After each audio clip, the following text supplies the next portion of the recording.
gorgeous light beings, my healers, my star seeds, my light workers. Welcome or welcome back to my channel, the Pleiadian Priestess. Today's reading is going to be a very interesting one, okay? It is a suggested reading. It was under one of those readings I did where I asked you guys to comment suggestions, and this person asked, what is wrong with me? And I'm like, what an interesting topic for a reading. Like, I don't like to dwell on those topics, but they can be helpful in certain ways. So in this reading, we're going to be getting into what's wrong with you, but we're also going to be getting into what's right with you. And we're going to get some affirmations at the end of the reading so you guys don't leave here completely disheartened, okay? I don't like that. Don't want to put that energy out there, but certain things people do need to be, cognizant to. You can't walk around being oblivious. Ignorance is not bliss, okay? There are certain things that hold us back, setbacks, beliefs, things we don't even know that we carry around with us that are like kind of like blocking our blessings or holding us back. And I feel like that was like a very self-realized question or self-actualized question, I guess, for her to ask me to go over. So we're going to go over it. If this reading goes well or not, I'm just glad to do the topic because it's something I've never done before. So we're getting into it. Now, I realize that I have a bunch of mini small decks that I haven't used in what seems like years, which probably has been years. So we're going to use them in today's reading because we're not going to make this a big thing, okay? We're going to keep it small and simple. We're not going to sit here and dwell on these things or pick ourselves apart. We're going to just, get what comes to us and leave it all out there, okay? So the first group we have is the Wild Unknown Tarot, the mini one, okay? So this is what the back looks like, okay? And the front looks like this. And we have Judgment. How interesting. They're so small. Like, I usually hate small decks, but I mean, I guess there's a time and a place, which is probably why I don't use them often. I usually put these in my bag if I ever need to do a reading, like when I'm outside or when I used to go to bars and do readings for people at the bar. That's what these were for, okay? This next reading is, this next deck is, I'm trying to find the box. It is the Broke Beige Tarot. The Broke B-I-T-C-H Tarot, okay? It is a learner, beginner-friendly reading that tells you the meanings of the cards upright and in reverse, which I don't really like to do. So I don't like the cards that tell you what the meanings are, because I feel like being who I am and learning tarot is all about what the cards mean for you. But they do have traditional meanings, and it's good to learn those first before you try to make your own interpretation of the cards. So the Broke B Tarot. And these are available on Etsy, I believe, if anybody's interested. We have the Page of Coins, okay? And you see how it tells you the meanings, and it also tells you the meanings for reversals, which is very helpful for people who hate reversals like me or have trouble reading reversals. And they still have cute little images on them, which is, helpful. Okay. Now, for group 3, we have I always forget this one. Where did the box go?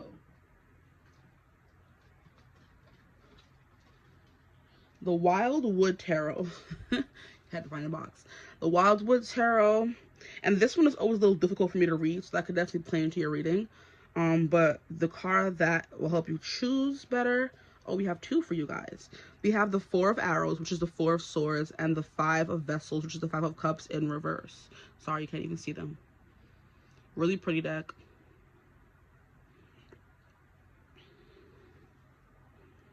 Four of Arrows, 4 of Swords, rest, okay? So you're going to choose the image, the cards, the number, the energies that call out to you the most. And without further ado, I will definitely be seeing you guys at your reading. Mwah. Bye.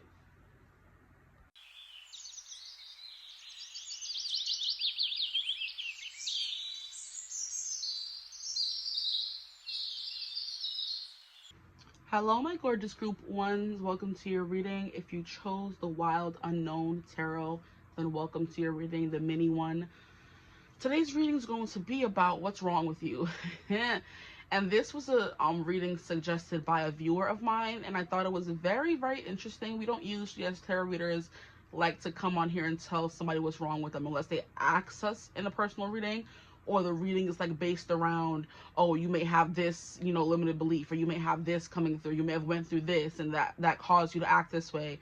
But we don't really make a reading revolving around it, so that's what we're going to do today. But we're also going to do what's right with you. okay, what's wrong with you, what's right with you. And then we're also going to end the reading with some affirmations for yourself, for you, so you don't leave the reading completely disheartened, okay? That is never my intention. But there are some things in our life that we do need to be cognizant of, and we need to be, you know, aware of. You know what I mean? So that person who asked for this, thank you so much. You're very self-aware. I'm going to try to find your comment under the reading that I found it under, because I was responding to some comments this morning when I had time. And I'll probably like tag you so you know the reading's about you. But if you follow me or subscribe to me, you would know you inspired the reading. So thank you, sis. Appreciate you. Okay, so we're gonna get into it. You guys chose the smallest little deck, the smallest one out of all the three that I chose. Because if you didn't watch the intro, I revolve this reading around small decks, because we're not gonna make a big thing about this. Okay, it's gonna be something we hear about and we move on from. You try to help and fix if you want to. If you get triggered and want to berate me in the comments, I'll read it. I'll try so hard not to get rude and respond back, or, you know, I'll just delete it. I don't freaking know. But if you feel triggered, that's a problem. If you watch your reading, you can say, oh yeah, I can see how that can resonate for me. That's someone who's self-aware. If you get immediately triggered and want to come in and, what is it called, rebuttal, or, you know, strike out against me, be my guest, okay? Like my grandma says, my back is strong, I could take it. I'm like, fine. But anyway, my back is broad, she would say. Very West Indian thing to say. My back is broad, I could take it. Whenever we get upset at her and she's like, oh, my back is broad, I could take it. I'm like, okay, go off. My back is broad, I could take it, okay? But yes, you guys got the smallest deck, so the things that are wrong with you could be like very small and insignificant, but it could also be unknown, because the name of the deck is unknown. But then here we have the Judgment card for the card you chose, and Judgment is all about awakening. So there definitely is something small, but it's significant, that could be wrong with you that you don't know. So you could be carrying around certain biases, you know, certain beliefs that are, you know, you've been carrying with you for your whole life that may be unfounded, that may be untrue, you know, that may be a little, you know, I don't want to say the word, but it could be. We'll see what comes from the reading. I'm not going to be putting labels on you guys without getting into the cards first, okay? So the Judgment card is something here about moving out of the darkness into the light. So something about you that could be wrong with you is you dwell on the dark side. You're a pessimist, okay? You refuse to wake up and smell the coffee, see what's in front of you. Maybe some of you have a hard time waking up in the morning, and it can be something as small as that. But yeah, this bird is breaking free from all the melee, from the drama, the darkness, and of course, it's all released into the light, okay? It's giving dove, which represents purity, innocence, something. So maybe your innocence, your purity was stolen from you. Why do I feel like I sound like Glorilla? Purity? No, your purity was stolen from you. Some of you could be from Memphis, is what I think that's where she's from.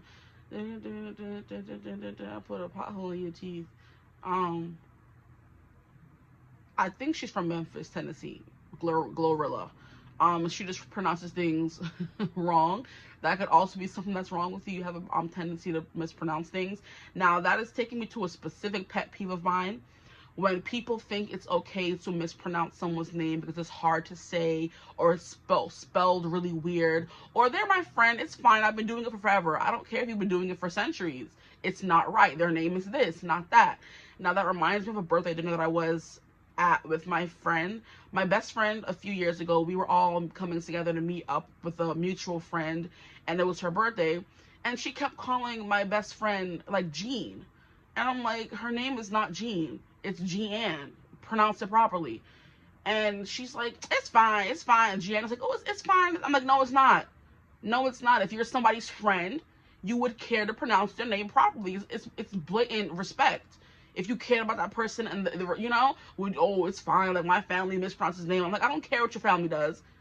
My friend's name is this. You're gonna call her that. You know what I mean? Or don't call her name at all. And everybody was like, you know, brushing it off and looking at me like I was crazy. I'm not crazy. If you care about someone, and it's like a sign of respect.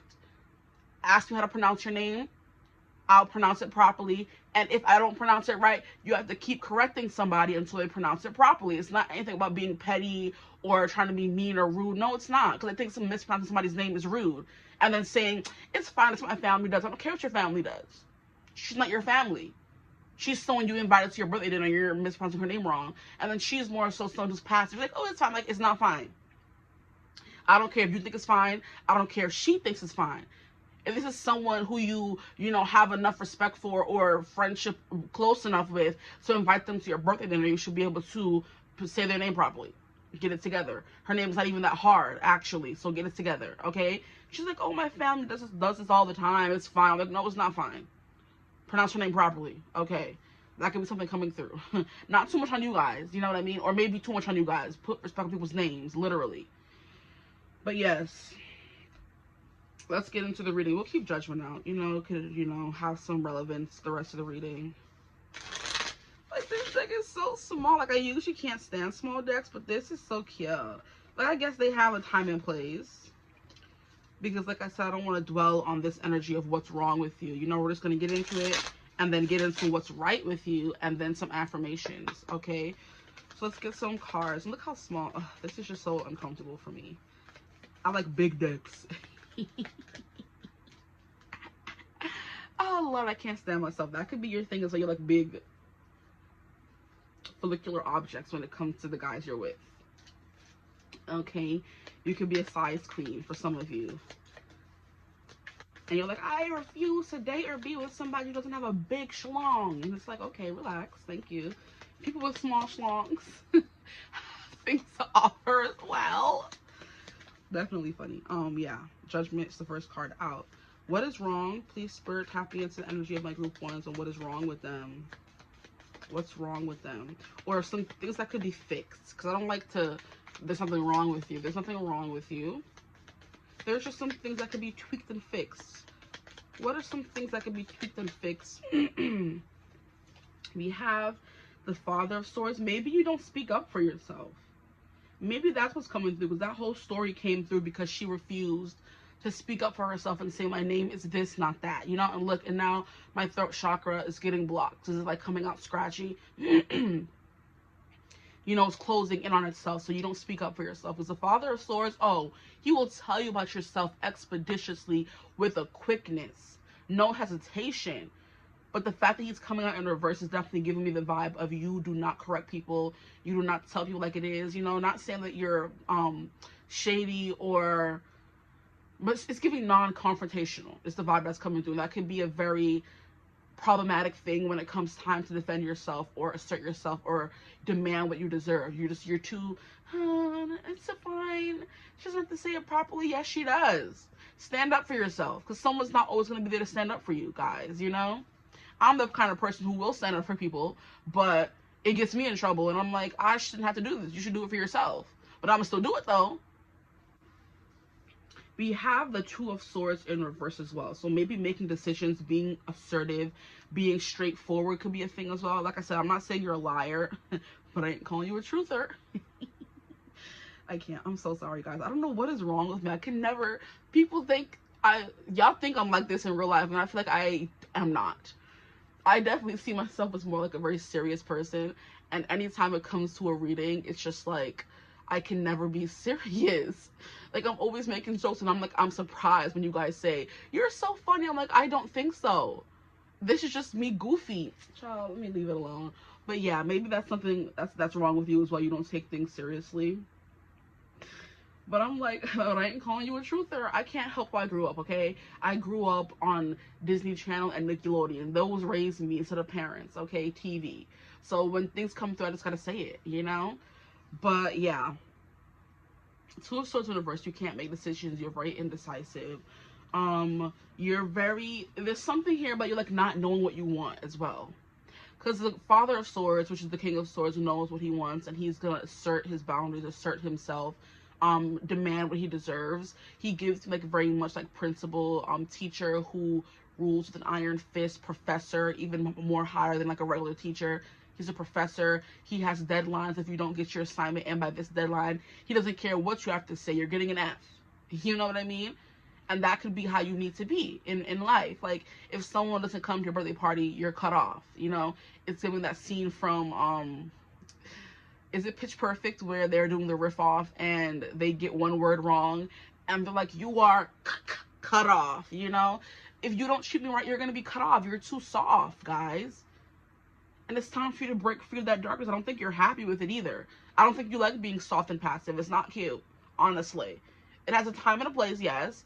But with this Judgment card, you would like to break free from that darkness, because it does definitely breeds and attracts a lot of users and abusers and energy vampires, people who keep you cloaked in darkness, afraid to speak out, okay?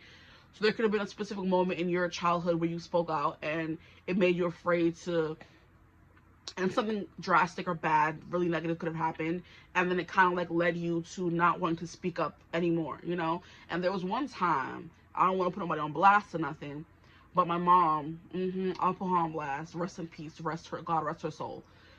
She was taking us somewhere, and I'm like, my sisters were going willingly, and I'm like, I don't want to go. Like, I want to stay here at the house. And she's like, oh, I'm your mother. Where I go, you go. I'm like, not in this instance. If you want to go and do whatever you want to do, you go and do that. Leave us here at home. And she smacked the mess out of me. Had my nose bleeding on one of my favorite outfits. Like, it was crazy. And I think maybe from that moment on, there's like, I have fire as my rising sign. So that's definitely who I want to be. Or who I'm supposed to be, honestly, because our rising sign is something we're supposed to ascend into. Aries risings are very outspoken, very brash. They're all about justice, helping take care of people, you know, being very forward moving and forward thinking. Irrational sometimes. They just go after what they want with no holds barred. They're the leaders. And I'm like, when you come from a certain childhood or a background or something that kind of like makes that part of you smaller and smaller, and so it's just like a little piece inside of you that's burning, fighting for a way out, it's hard for you to be very assertive. It's something I've had to relearn, honestly, because now that I'm thinking about it, I've always was an outspoken person. I was always blunt, honest, to the point, and I would get in trouble for it. And I'd have to like be more quiet and not say anything, you know? The whole, if you have nothing nice to say, don't say anything at all. Sometimes people need a reality check. Okay, so sometimes things need to be said, and if you're not saying them, you're definitely attributing to the problem. So maybe you're also an enabler. I'm so sorry to be coming for y'all, but I'm just picking up or saying what I'm picking up. Okay, it's not something that's like a bad or a horrible thing. These things can be worked on and fixed. So it's definitely giving people to say whatever they want, and you allow it. It's like, okay, you told your partner, I need you to be home at 8 o'clock because I have an important dinner and I need you to watch the kids. And they're like, yeah, sure, whatever. And 8 o'clock comes, you have this important meeting, and your partner's nowhere to be found. And here you are wrangling up some kids. They keep coming and asking you for a schmack or dinner. And you're like, where is that man at? And they're interrupting your important business meeting, and it's an important one. You know, it's a matter of life and death, where you could be fired or whatever. And your boss said you need to be there, or you're gonna get fired.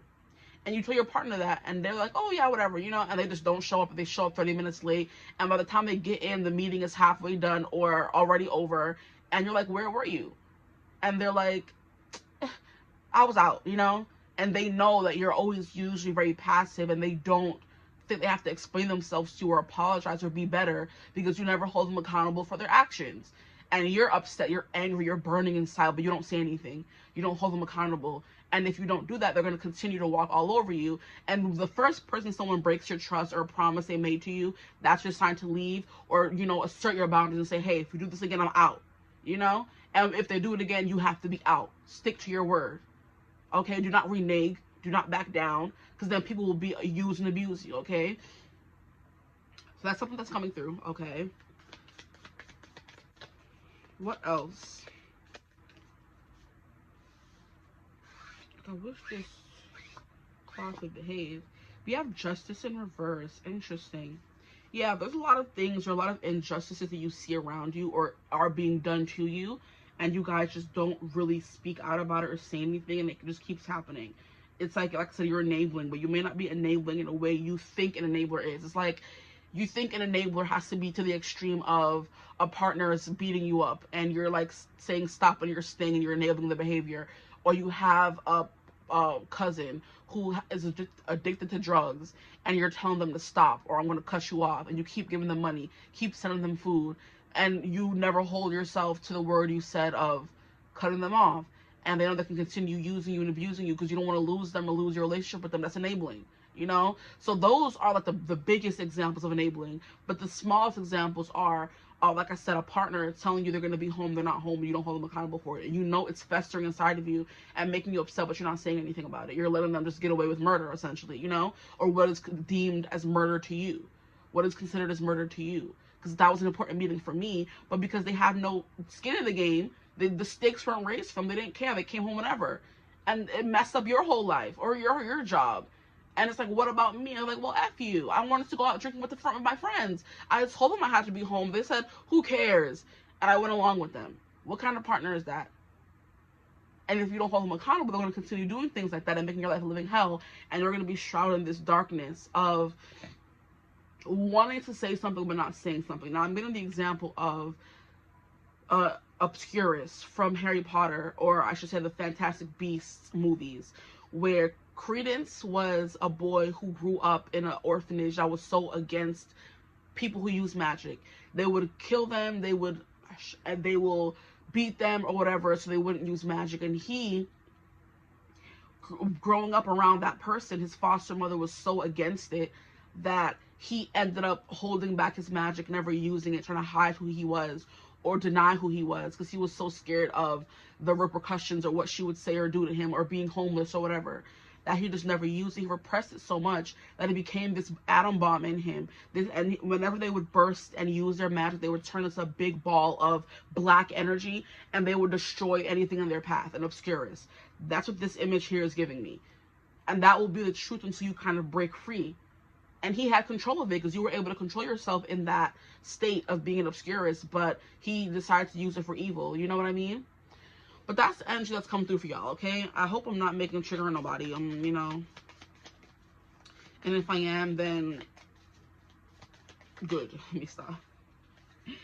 Here we have 3 of Pentacles. Yeah, you work too well with others. You're too nice. You're too accommodating.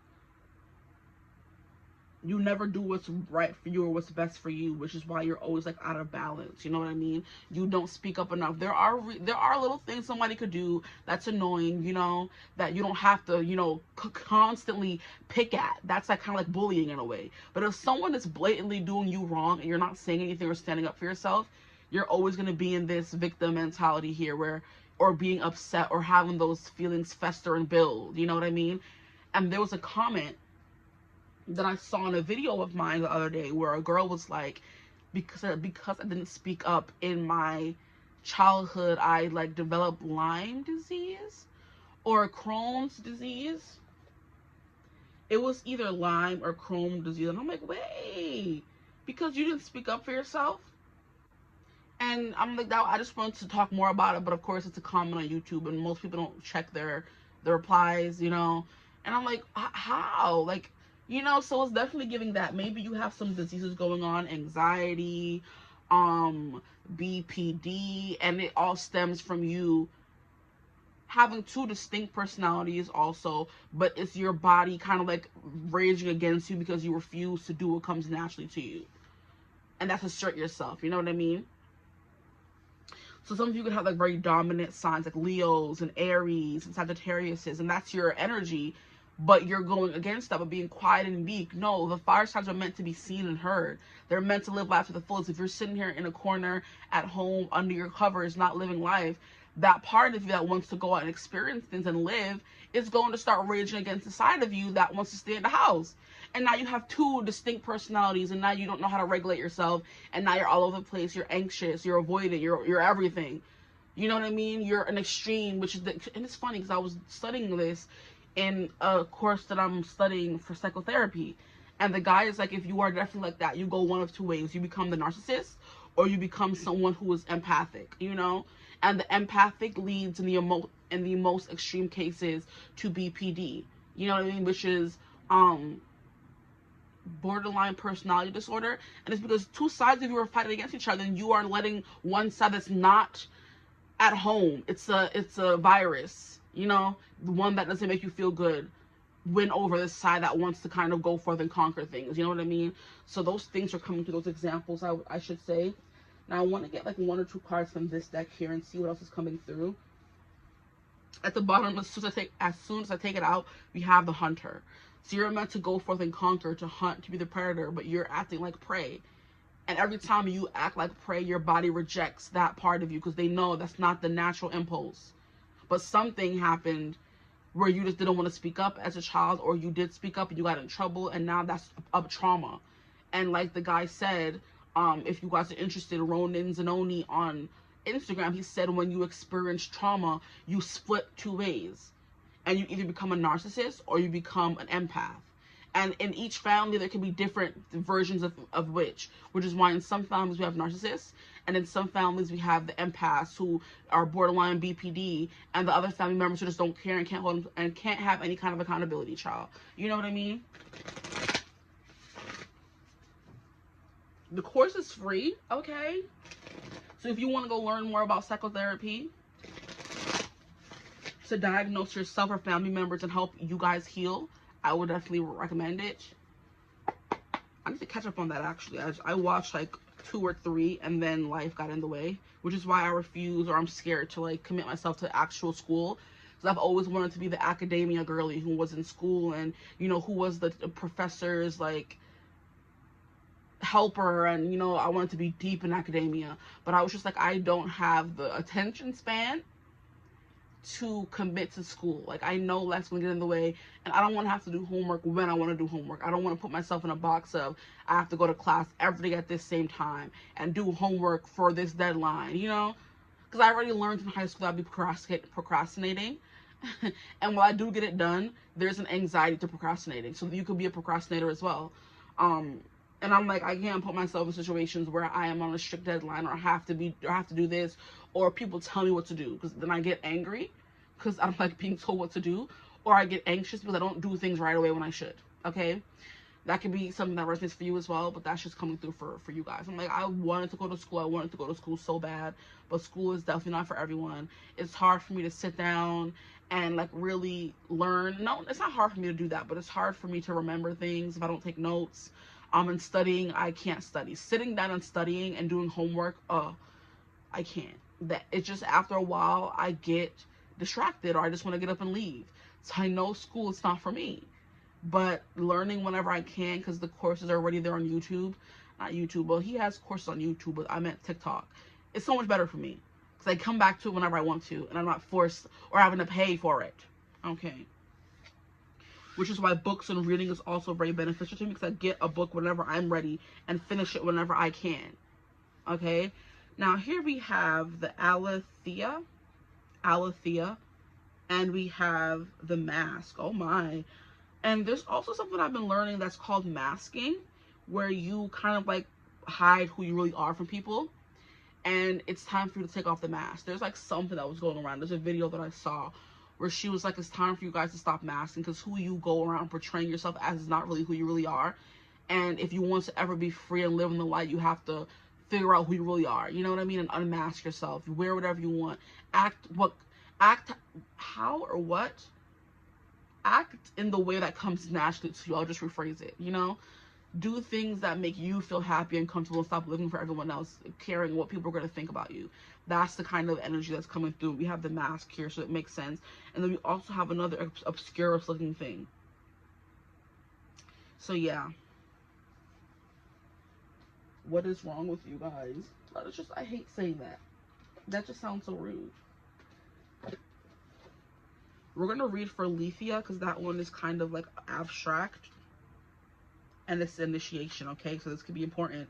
221. And look at how we have 221. And we're so close to 222, which is alignment. And one leap. You have one more step to go to get to 2022. Or 222, I meant to say. 2022 could have been important. For you guys, 2022 could have been important. You could have experienced some trauma, or you started healing. Okay, and look, oh my freaking gosh, Aletheia is truth. Our soul recognizes the truth. When someone speaks it, a cool wave of relief washes over the room, and all the facts and figures in the world fall by the wayside. Such is the power of Aletheia. It has an undeniable resonance that goes beyond the rational. We can also recognize Aletheia by its contagiousness. When we hear someone speak the truth, we see the truth within ourselves and are more likely to tell our own story. Wow. Exactly what I was saying by math. So you guys are lying to yourself, which is the most harmful thing ever. You can... I shouldn't say that, because lying to others is very harmful, but I feel like you have to live with yourself every single day of every hour of every day, every minute. You should at least be able to tell the truth to yourself if there's something you're lying to yourself about. Okay? Now, We see the truth within ourselves and are more likely to tell our own story. The Aletheia card requires us to step toward an act of truth. This might look like a conversation, a gesture, or poetic act, or a ritual that honors the unveiling of what's been concealed. Reclaiming your own truth is a way to reclaim your vital energy, health, and sense of belonging in the world. Truth has its own wings. Set it free. Now, I'm not sure which way this card came out because it's so abstract, but we're going to read all. So when light, clarity, revelation, disclosure. When dark, distortions, gaslight, and excuses. It's giving when dark for y'all. And go deeper. The goddess Mat and Veritas. And I do believe Veritas is something here about truth, because that is what it's taking me to. I think it's something. Veritas is like a potion that was made in Harry Potter that made someone tell the truth, or something like liquid luck, something like that.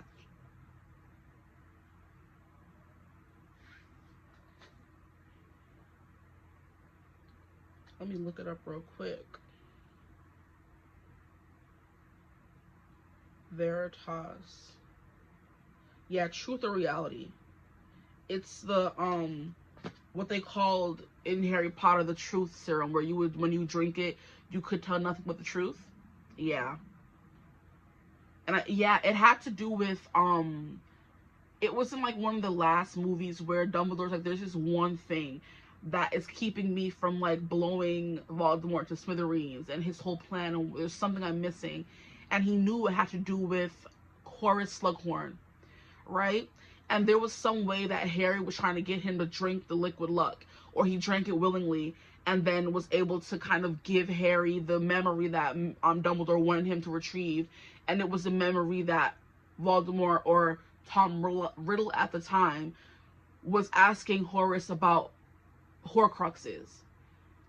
And basically, if you don't know Harry Potter lore, that's when you split your soul into one or more pieces, that if that physical body you're inhabiting now were to perish, you would be able to, your soul would still be around, and you will never die, essentially, unless someone gets all your Horcruxes and kills them, which is what Harry had to do in the Deathly Hallows Part 1 and 2 in the movies, and just the part Deathly Hallows in the book, you know? So yeah, the truth serum.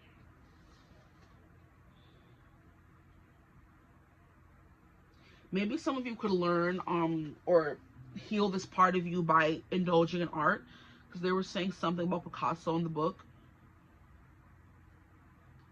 So something about art, you know, art therapy could be something that would be very beneficial for you guys. Now, the mask is very straightforward. It definitely ties into what we were talking about in Aletheia, the truth. And I love, and I also just like, it always blows my mind when what I've been saying is coming out in other cards. And I'm like, yeah, you have a problem speaking up for yourself and saying what's true. And I was talking about masking and how it's like I think it's like an autistic thing, where autistic people have to mask and pretend they're autistic. It's that kind of video that was coming through Neurodivergent, you know, and it's like you're masking instead of just showing the world who you really are. There's no need for you to be shy or shame that you may be autistic. There's no shame around it. You know, they're the people, they are known to be smarter and more analytically progressive than regular neuronormative people, I think is what it's called. Let us get more cards before we get into what is right about you. Okay, we're not going to dwell.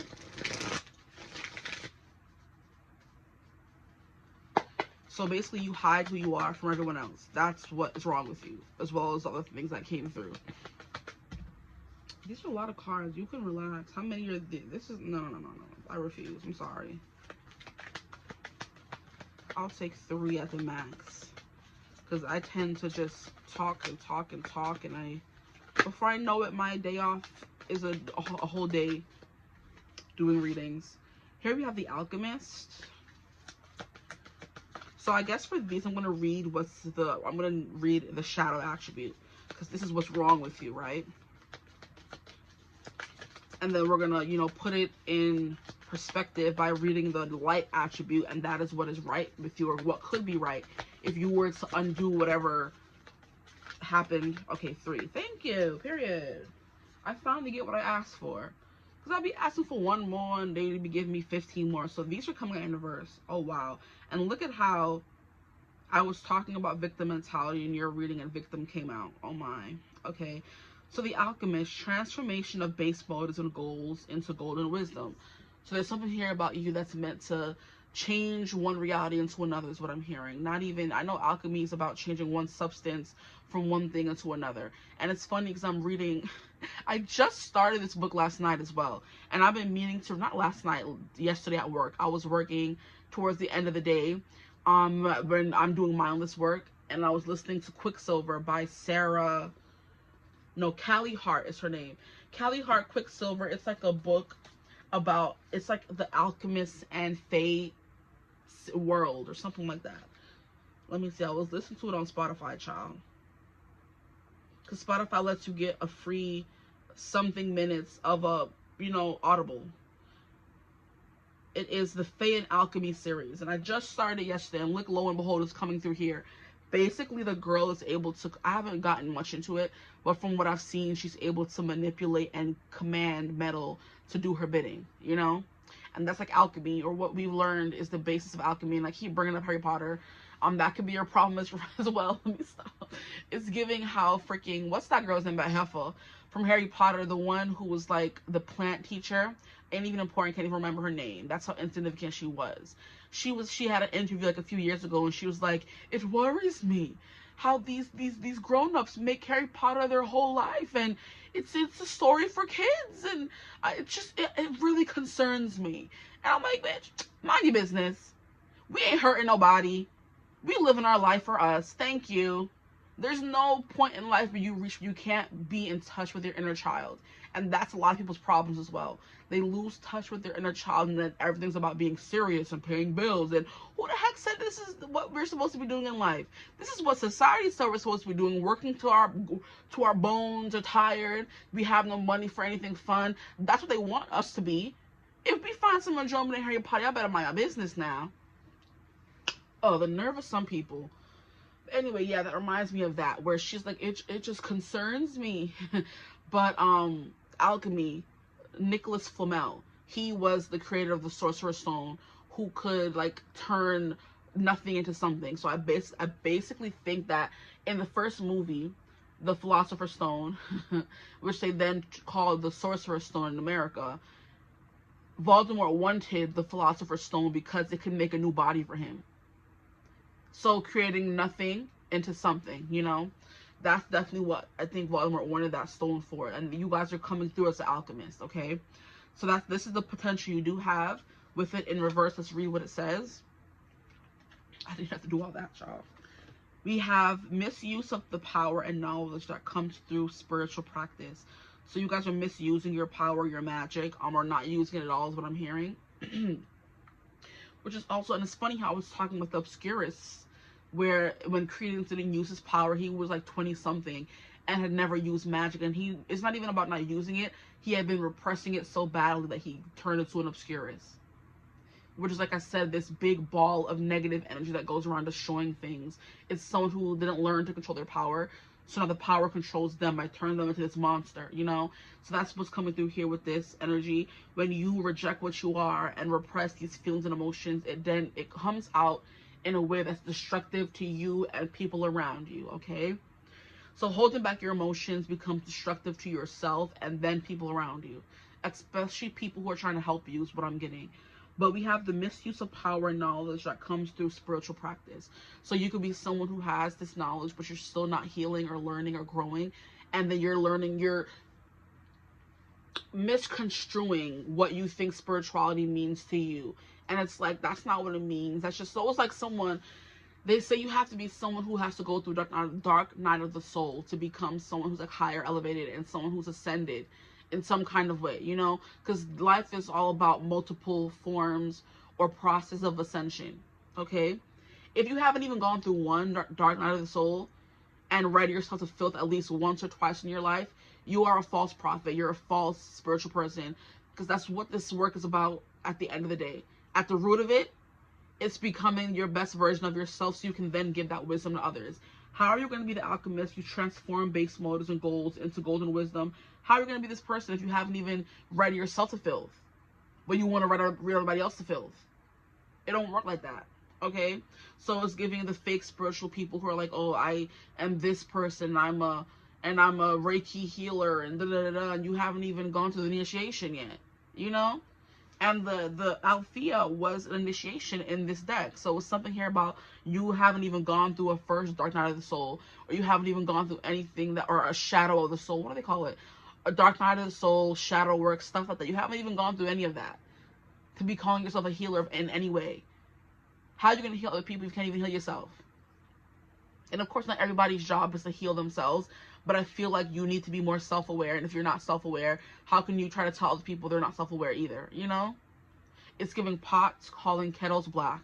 Okay, now we have the Warrior, and it came out up in reverse. Lord, treading ethical principles for victory. Oh, trading. Oh my, ethical principles for victory at any cost. Indifference to the suffering inflicted on others. Okay, so this is also giving you the vibe of people who use their traumas as something that can't be overcome, or I'm just like this. This is how I am, you know? And that's why I wanted to be very careful about saying there's nothing wrong with you, and you're not to change for anyone. When if you really wanted to change, like, so for example, if someone in your life told you, I think you don't have enough boundaries, and you just say, well, that's just how I am. Oh, you're not for me. It's time for me to move. Or if you were to tell someone that, like, hey, I wish you would do this more for me, or I wish you would be more affectionate, or we can go on more dates, or you put more time into me, and they just say, that's just how I am. I'm not very affectionate. I can't give you all this time in the world. I'm like more standoffish. If they don't even try to do those things for you, they're not your person. And that's why I'm like, people do have things wrong with them, so I want to be very careful about saying, there's nothing wrong with you. There could definitely be things wrong with you. But it's up to you to want to change those things. Someone can tell you what they want from you and how you could change to better fit in their life, or better make them happy. And in doing so, making yourself more happy.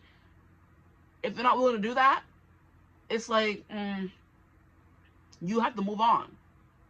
Okay? And if you're not willing to do that, you have to kind of accept that you will lose people in your life for saying, that's just how I am. You know?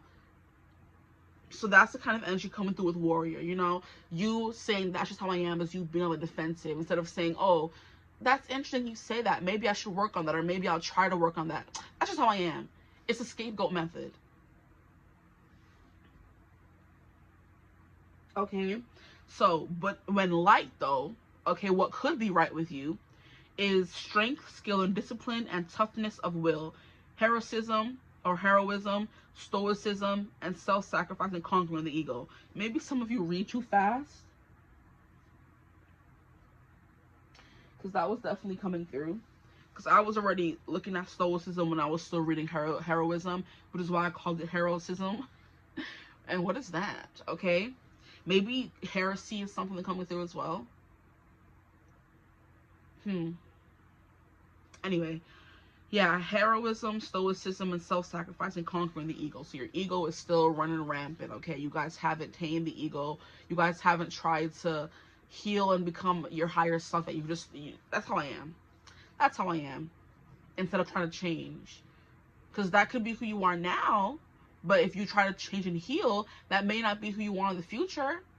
But if you keep saying that's how I am, you'll never become the person you could be, you know?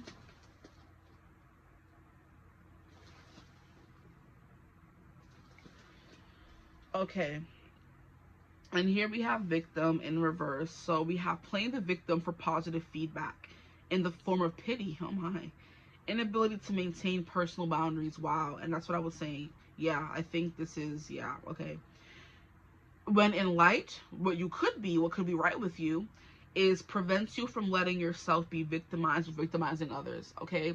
And that is what I was saying with that Aries energy in me that I would repress when I was younger, because it would always get me in trouble. You know, being hard-headed, doing what I wanted to do, being rebellious. That's in my nature. And me rebelling against that is creating like a what do they call it? I'm hearing like a tornado. I think tornadoes are made when the pressure goes below what it's supposed to be, or when cold wind and hot wind are fighting against each other. Is I think what a tornado is. Like, I'm pulling things out of my booty hole, okay? I think that's the right, like, idea. How are tornadoes formed?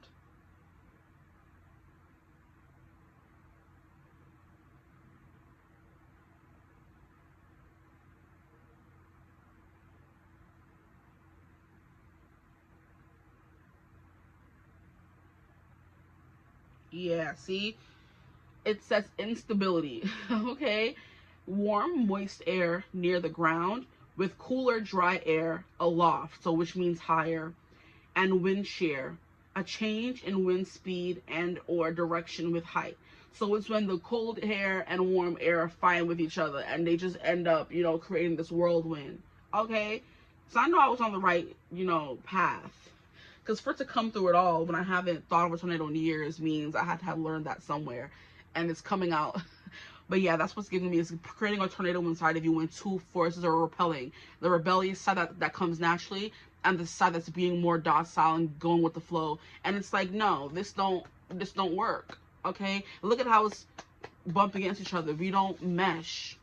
It's one or the other, child. Stop masking as this docile victim person when you're not. You're not. Okay. We shall move on, okay? Let's go into what is right with you guys. What is right with my group ones, please, Spirit? What is right with them? We have the world. Growth is what I just heard when that card came out. The world is accomplishment. What's right with you is that you have the power to change these things. It's not something that's like a death stamp, you know, or a death sentence. These things can be changed. We have the Hangman. And the Hangman always gives me the energy of, you know, going in your shell or hang. Okay. I'm hearing hanging by a thread. But it's like going in stasis mode and for fixing the things that need to be fixed before coming out, okay? Because Hangman is always Piscean energy for me, which is 12th house energy, which is all the things that I was speaking about, which is the psyche, which is secrets, things, your fears, things that hold you back, stuff like that, okay? Darkness, the 5D, dreams, all that is 12th house. And Hangman energy is that energy. So when you're in Hangman mode, you're asleep, you're hanging upside down, and you're having to see things from a different perspective than you used to. So you're open to different perspectives, but now it's time for you to enforce them, you know, or incorporate them into your life. Being able to see in the dark could be a thing as well. You've been, like I said, with these cards, you've been through a lot of darkness, and you've not adapted, you've inherited, I wanted to say, the ability to see in the dark as bats do. And they use like super sonar or something like that. They use their ears or the bouncing back of, they like, and those vibrations go out. And whatever comes back in can tell them whether there's something in front of them or not. You know? So it's like sonar, which is hearing as well. So you have really good hearing. You can listen really well. You're a good listener. Hey now. We have the High Priestess. That's that spiritual side coming through as well. Like, as long as you're able to wow, we have the Tower. What the heck? So this, and look at, these are, wow, these are all, wait, these are all major arcana, guys. What the bum? What is right about you is so many things, but there's just stuff that kind of holds you back, honestly, or you hold yourself back. Is more the vibe that's coming through. And look, we have exactly 5 cards. We love to see it.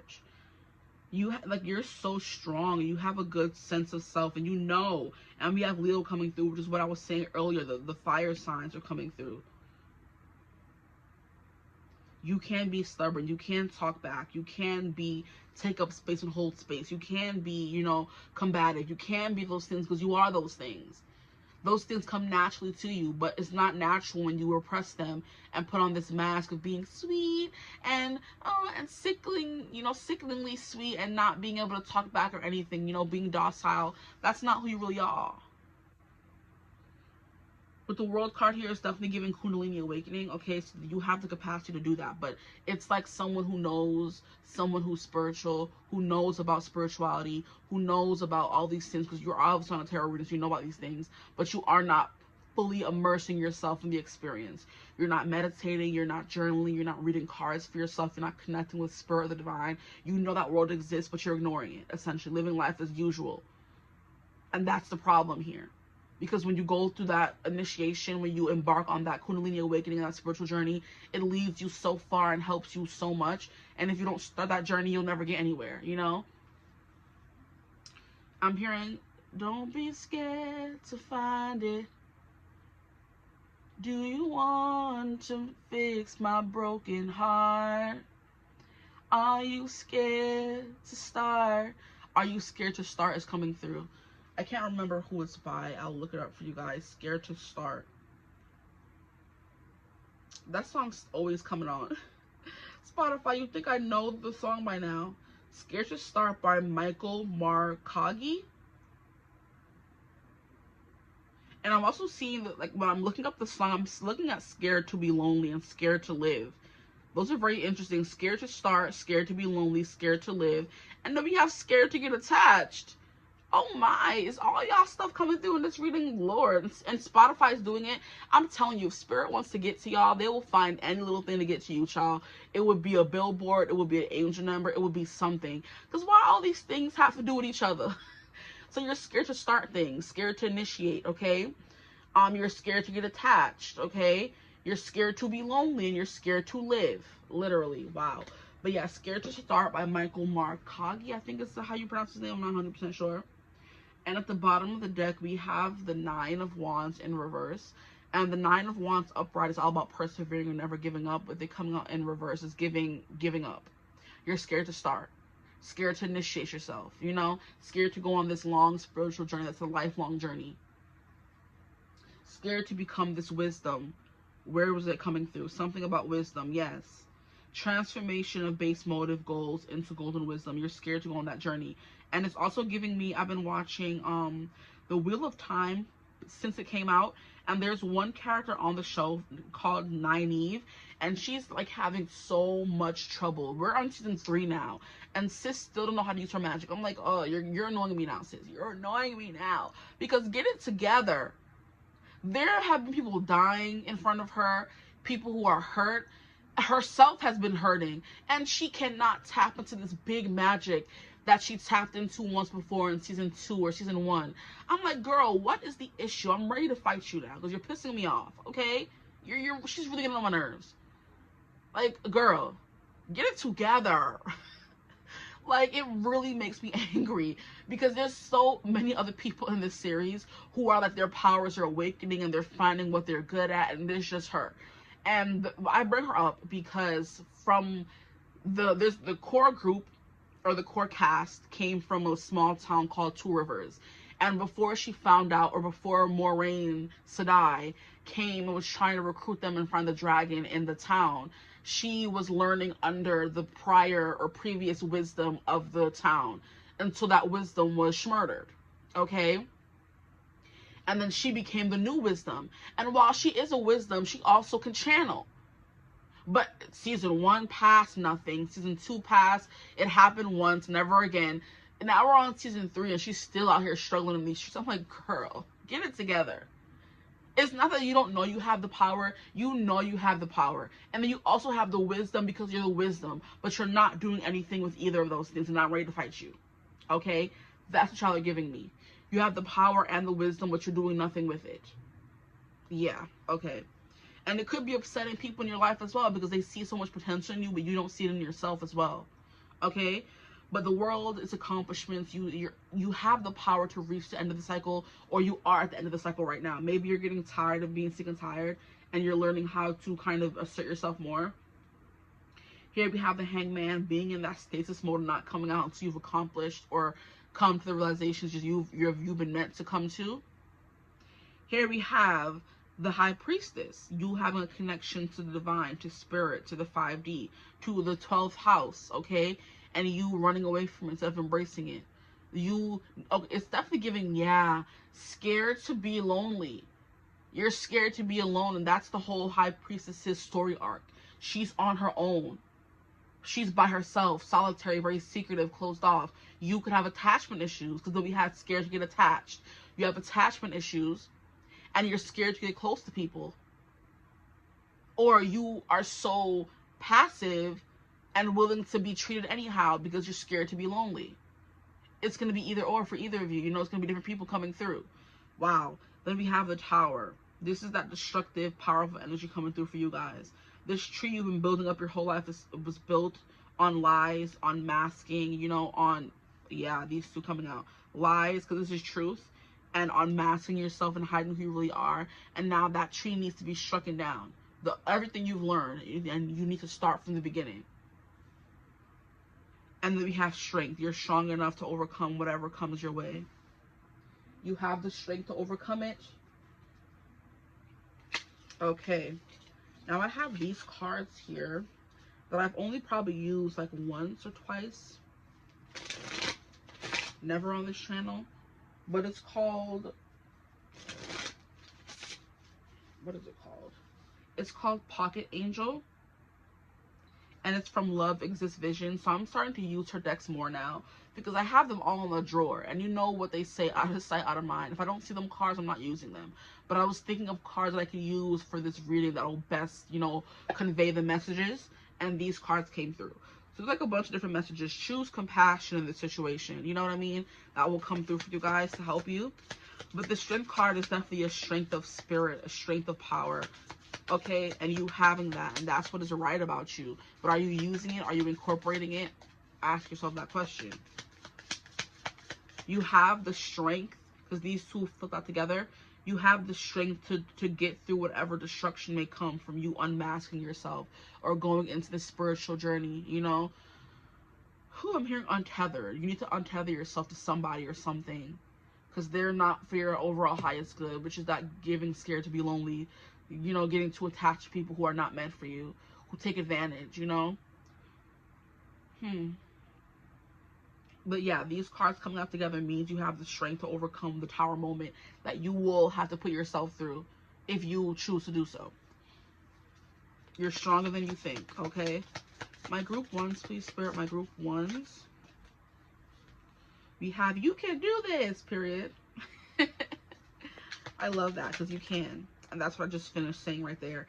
The answer is in a book.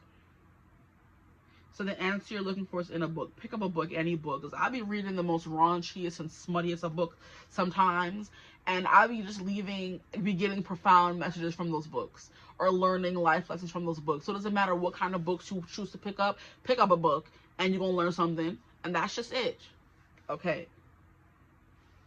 We have the time is now. Wow. Look at how good these cards are. How effective. Forgive and let go. There's something you need to forgive and let go. You're holding on to something. We have patience. The problems you are facing are temporary. Are you scared to find it? Do you want to mend your broken heart? Are you scared to start? We have stop worrying. These cards are so cute.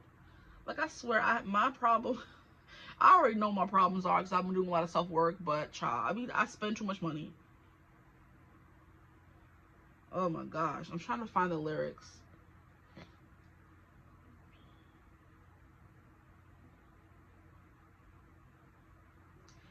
It's don't you wait to try it. Are you scared to find it? And do you want to take my broken heart? Are you scared to start? It's a really good song. It's a really beautiful song, actually.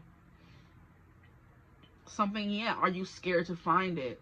There's the thing that you're looking for, the thing that you don't want to admit to yourself. Are you scared to find it? You have the power to get over it, overcome it with the Tower and the Strength card. And all major arcana coming out for you. You have the power to see what other people can't see with the High Priestess.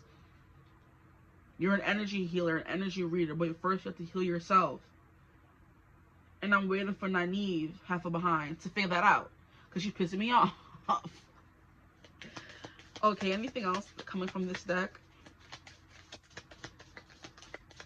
You have 1, 2, 3, 4, 5, 6. Oh man, I just made it odd. In a few days. So something could be happening in a few days. You start your spiritual journey in a few days. But for real, pick up a book. Okay, no. Maybe.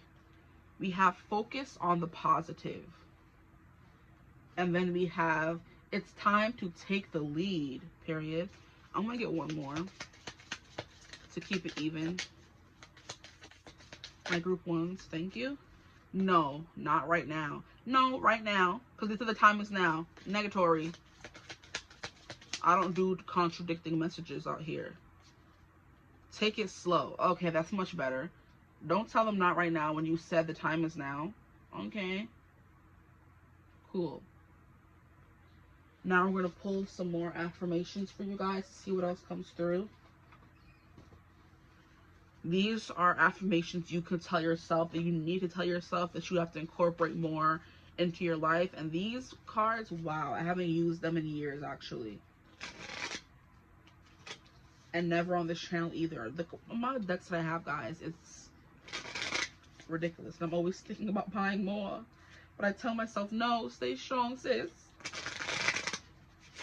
You can do it. Okay. Okay. Ooh, that's crazy. Hey, what you mean? My partner is a reflection of me. So the love and relationships part of your life did come through a little bit, because those are the examples I felt called to use. But it's also given, like I said, codependent relationships, and you staying with someone even though you know they're not the best for you, or they're not what you actually need, okay? We have my partner's a reflection of me. So if you find faults in your partner, that means that those same faults can be found in you, which is why it's giving pot calling kettle black, which I did mention a little earlier in the reading. So, you know, take a look, a long, hard look at yourself.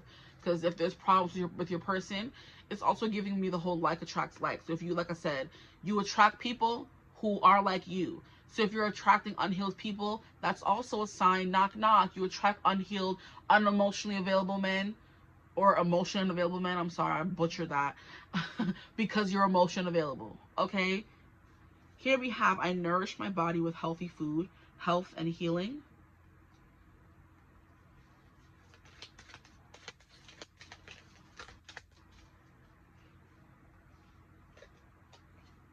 I am grateful for my day and everything I learned and experienced. Gratitude.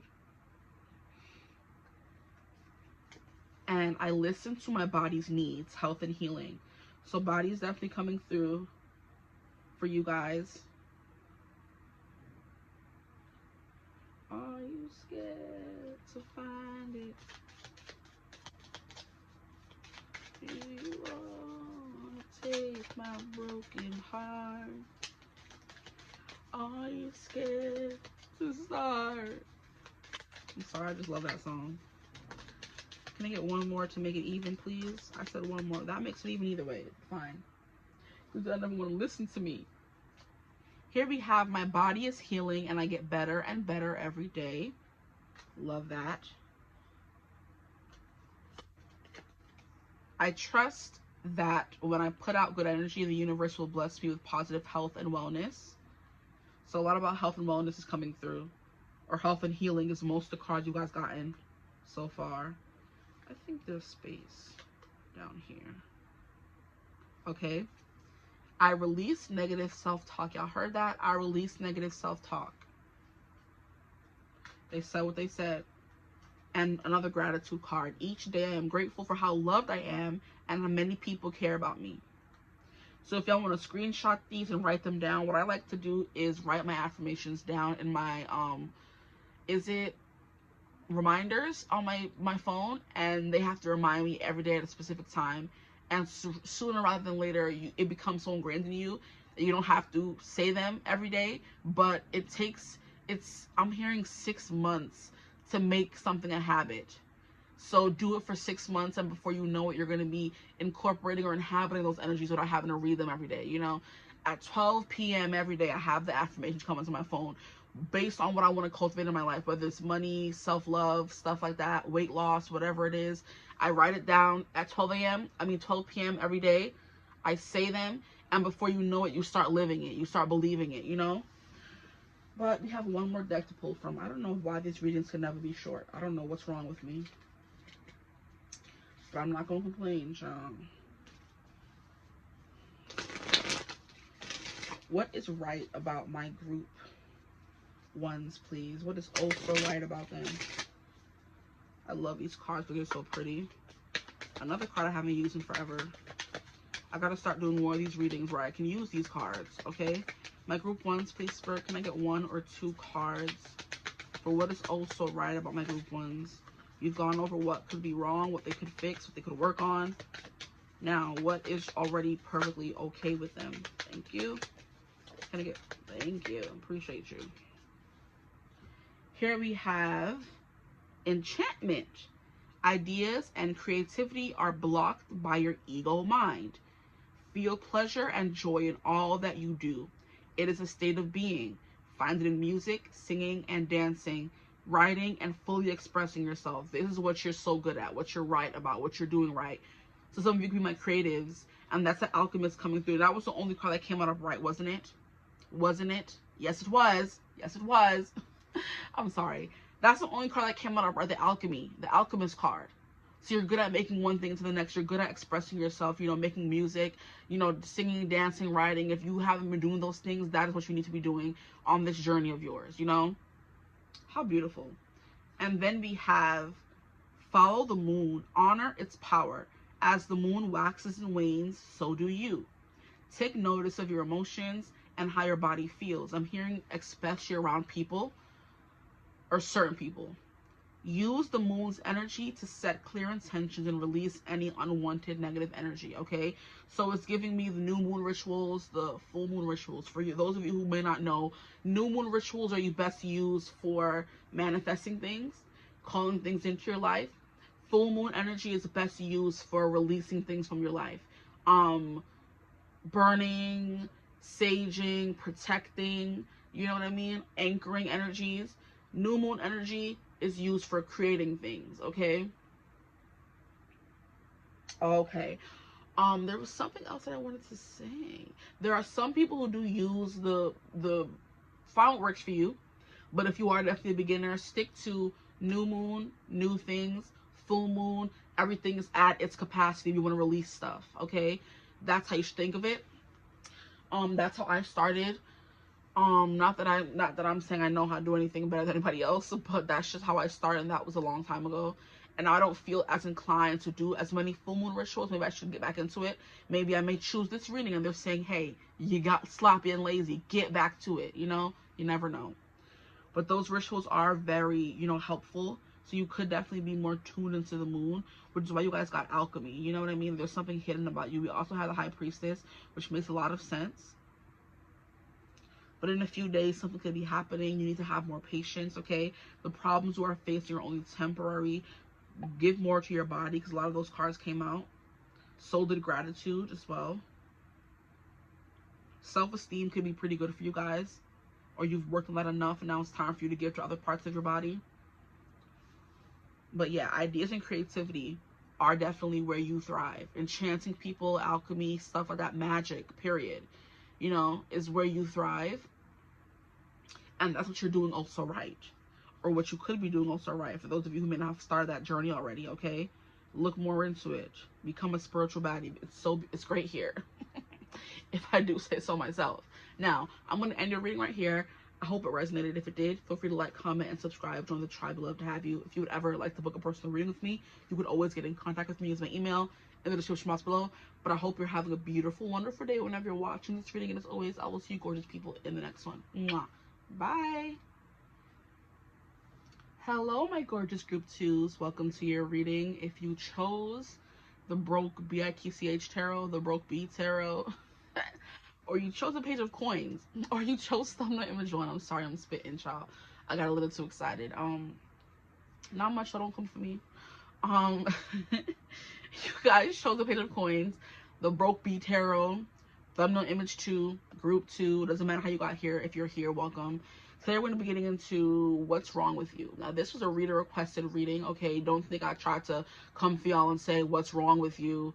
But this one called out to me because I'm like, who is so self-aware they want to know what's wrong with them? I'm pretty sure there's a lot of us out there.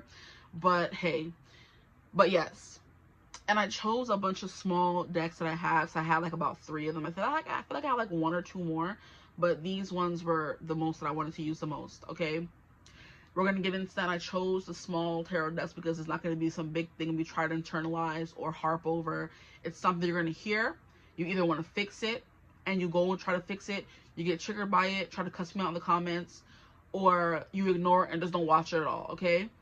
But we're going to be getting into that. But not focus so much on the negative. We're also going to go into what is right about you, okay? Because I don't want you guys leaving this reading with a complex or mad or disheartened. So we're going to get into, you know, both. And then end it off with a bunch of affirmations and other information you may need from 2 oracle decks that I have that I feel like are very helpful, or 3 I should say, or 3 oracle decks that I use, or haven't used in so long, but it fits so perfectly with this reading from what I, you know, did in group 1, okay? So enough chatting. What's wrong with you guys? And thank the person who recommended this reading, okay? It's so cool. I love it. I love the self-awareness. I would love to know what's wrong with me too, shoot, to become a better person.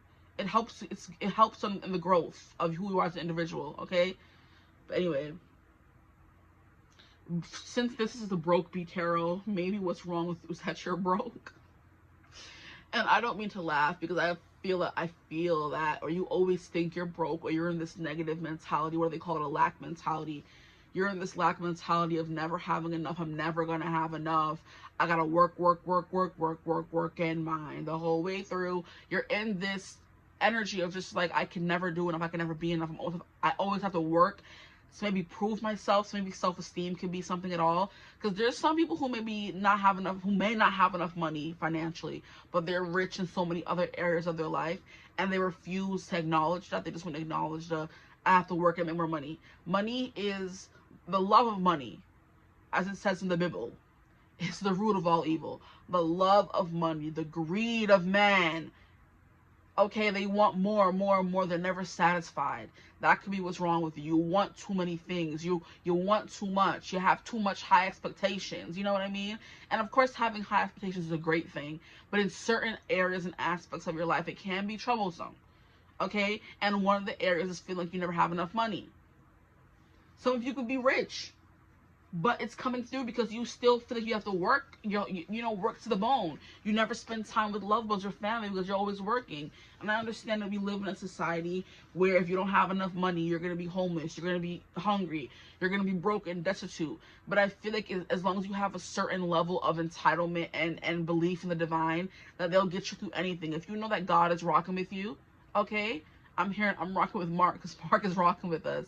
Like, as long as you have God on your side, spirit, divine, whoever you believe in, whoever your deities are, as long as you believe wholeheartedly in them and put all your faith in them, you can never lose. What is the saying? If God is for me, nobody can be against me. No weapon forged against me shall freaking prosper. And you guys haven't realized that yet. There's still a sense of doubting yourself, or doubting your capabilities, or doubting your deity, doubting your religion, your spiritual format, your spiritual background. And it's like, hey now, this is what dreams are made. Hey. I'm so sorry. I tell you guys, when things get too serious and I feel like I'm being too preachy, I just have to, you know, back out. I have to bow out. Maybe bow out. Living above your means could be what's wrong with you. Because bow, that is the freaking freakiest way I've ever gotten a message. I'm like, bow out? No, bow wow. And remember how he was being trolled on social media for pretending he had a private jet, but he got the private jet picture from like a magazine or something like that. And people were trolling him. Poor bow wow. He's so little. I feel so bad for him. Like, when everybody was trolling on him, like, you can't afford a private jet, Cap. He was faking. Somebody went and deep dive and found the picture, and they found the place he actually got it from. He wasn't on a private jet. You know what I mean? But he wanted to make everybody believe that he was. So living above your means is a thing that could be wrong with you. You know? Because here you are as the Page of Coins. Because this is the card you chose. Just for example's sake. Okay, hear me out. A Page of Coins is someone who is still shopping at a thrift shop. All the newest, fanciest pieces. You know, at thrift shops, you can find some good high-end pieces. You know what I mean? You're walking around making everybody think you have all this money, but you really don't. Okay? Or you're trying to keep up with the Joneses, you know? The Page of Coins upright is young but grounded, solid beginning, and a strong foundation. Yes, you have a strong foundation. Yes, your tastes and your palates crave the rich, crave the sophisticated, crave the elegant, crave the bougie. But what is your pocket saying? if your pocket is saying that, you have to learn how to accumulate more wealth for yourself before you start spending above your means. Okay? And from first-hand experience, when I started believing that I'm a money magnet, that money loves me, that money will never forsaken me, oh, the jobs that I was receiving, everything in my life started going on the up and up. Okay? And whenever I get back into a mentality of, oh, money is just going to be gone and I can't spend it, and you're holding on too tightly to it, Four of Pentacles vibes, you're never going to be able to make any more of it, because you have to spend money to make money, first of all, is a legitimate saying.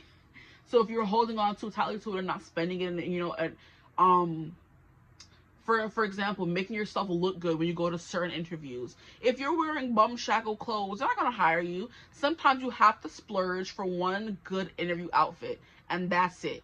If you didn't get the job, there's no need for you to go out and buy, you know. So maybe retail therapy is a thing for y'all. And I'm calling myself out in the process, because I have that problem as well. I spend too much money. And I work for it, of course, but it's like, stop spending all that money on things you don't need. It's ridiculous. Like, I'll be living in the lap of luxury, like, you know what I mean? Like, I got me a sugar daddy or something. Or I came from money. I don't. Okay? So I don't think I'm calling y'all out. I'm calling myself out as well. But there's something here about you having a lack mentality while even spending above your, you know, tax bracket or something like that, you know? Or maybe you're always pocket watching or wallet watching or penny pinching, you know? So for some of you spend too much, and for others of you live beyond your means, and then for others of you live below your means. You save too much, you don't spend enough, or you don't spoil yourself enough, you know? Because yeah, it's giving thrift shop. You're buying old stuff instead of buying new stuff. But I also F with thrift shops, because that is sustainable clothing, okay? You're not going out and buying and spending all this money on these clothes that is new and it was unethically sourced, and there was kids in the Philippines working in mines just to make sure, working in sweatshops to make sure you have those clothes. That ain't cute. So if you can shop at thrift shops, I know it's a little bit more expensive. It's better for the earth. And it's like, if you want to make change, which is basically what Al Sharpton was kind of telling us with that whole blackout that we did on February 28th. People don't care about you, ethics and morals. Money talks. So if you stop buying products from this specific company, they're going to have no choice but to stop using those kids in different areas. They'll have to have no choice but to bring their business back to America and hire people and bring more jobs to America. But if you're just another cog in the machine adding to their pocket, and they don't really care about you at all, why are you doing that? It doesn't make any sense. You're going against your values or what would be better for you.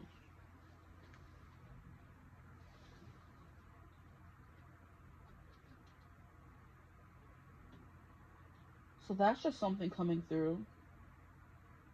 Take what resonates for you. However, it doesn't resonate at all, then don't take it at all.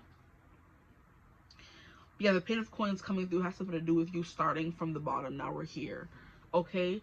Or having to start back from the bottom, or having to kind of like thrift shop and stop spending so much money on things, fast fashion and things of that nature. So let's get into the reading. Essentially, you spend too much money. For others of you, you work too hard, okay? That's your problem.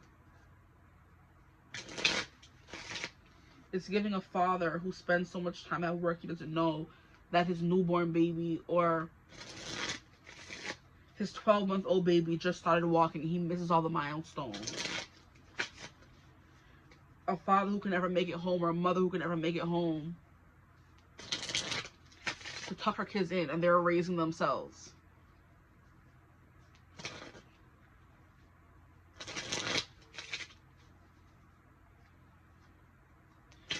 One more shuffle. My group twos, please, Spirit, what is wrong with them? What is wrong with them? Page of Coins. Maybe you're always starting a new business, is what I'm hearing as well. Because there's just one commercial. And look, 10 of Coins in reverse. I know I wasn't bugging. There is a commercial that I see for, like, is it Shop online, or it's not PayPal. I think it's Shop.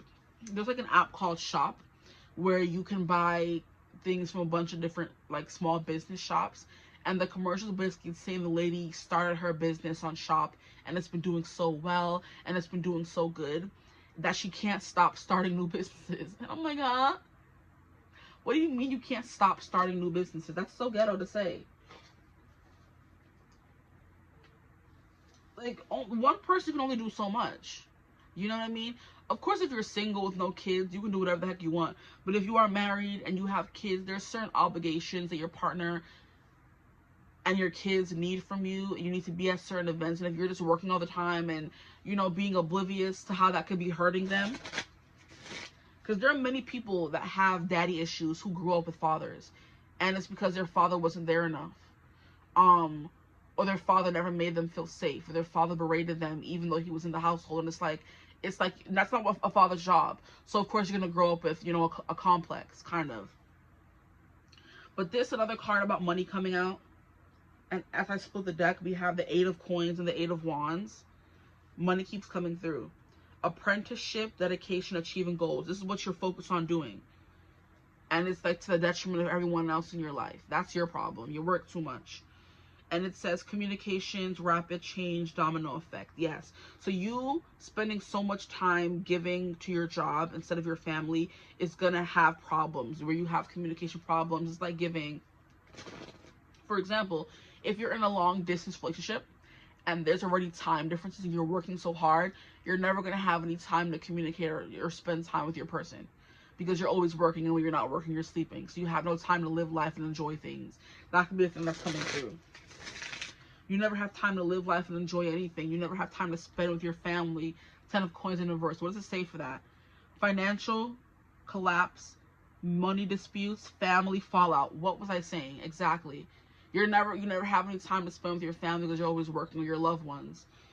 Wow, okay. What is wrong with my group 2s, please, Spirit?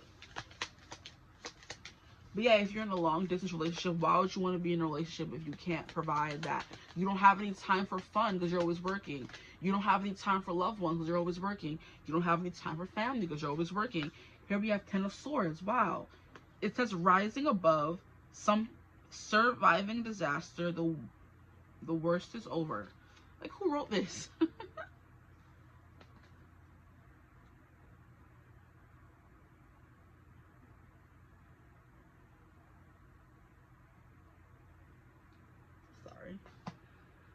But yes, 10 of Swords is working yourself bone dry till you have nothing left. Burnout, the ultimate burnout, you know?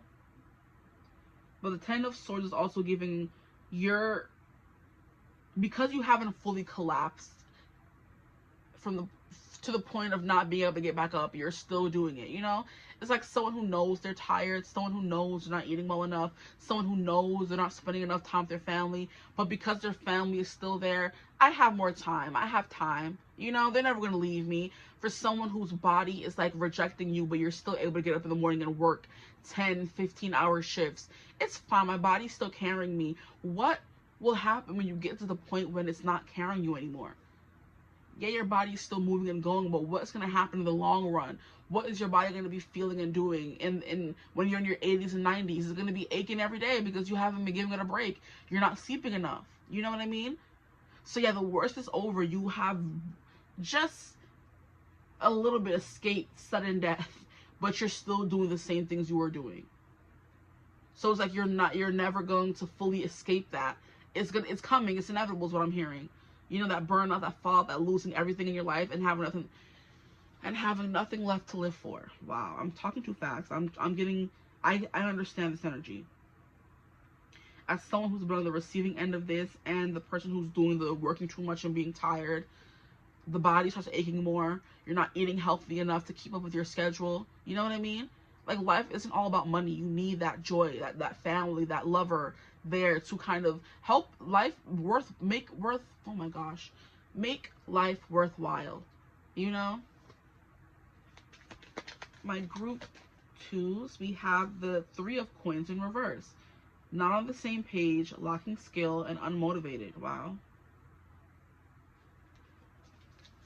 This is like the most dastardly of messages I've ever received. I'm like, wait, Are they okay? So maybe, yeah, you're working a lot and then you're still spending too much. Could be the thing coming through, because both of those vibes are coming through very heavily for me. But I'm not understanding, if you have the money, why would you not spend it? Maybe you don't have it and you're spending it recklessly, and that's your problem, you know. And like I said, the Page of Coins is giving, and the freaking name of the deck is called the Broke Bee Tarot. Okay, I need more clarity for you guys. It's only like money disputes are coming through, because we have coins, coins, coins, and then we have swords. So there's something here about you being unhappy, working so much, but you're still doing it. There are other things you can do in other ways to, you know, make a living, but you're just not thinking of them, or you're not trying. Here we have the Ace of Swords. All of these in reverse. We have misinformation, wrong decision, lack of focus. So maybe some of you are trying to start a business and it's not going really well because you don't have enough focus. You're, yeah, because you just started, because you're a Page of Coins. Solid beginning. Great.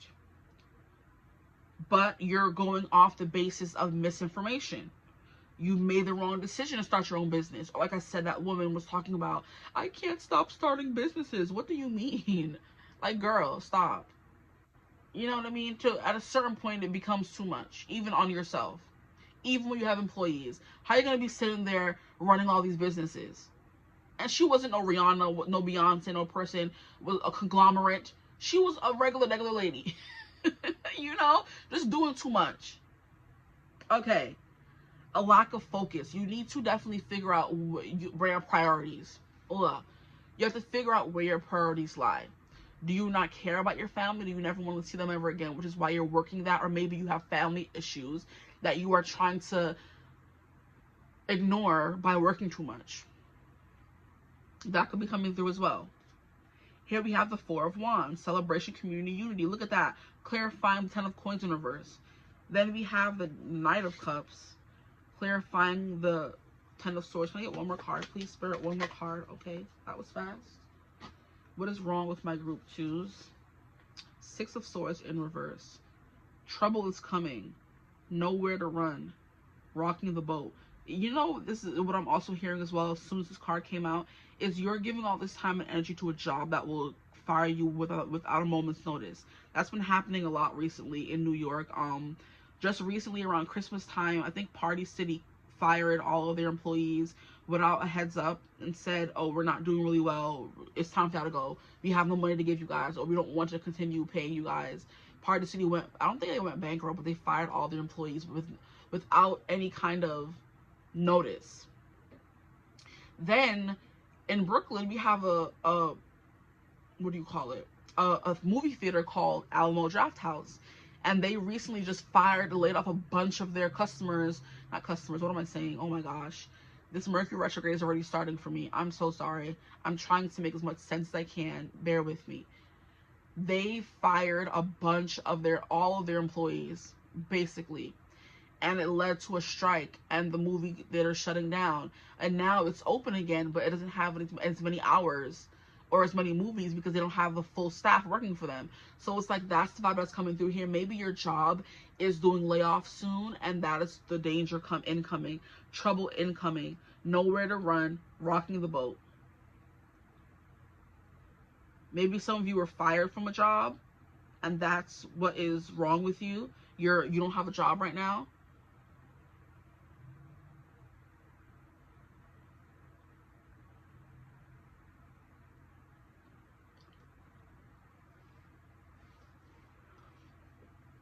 Trying to figure out what else is coming through here. I feel like it's a very cohesive message. It's very straightforward and to the point. Let me get some cards from this deck here to see if it gets any clearer for you guys.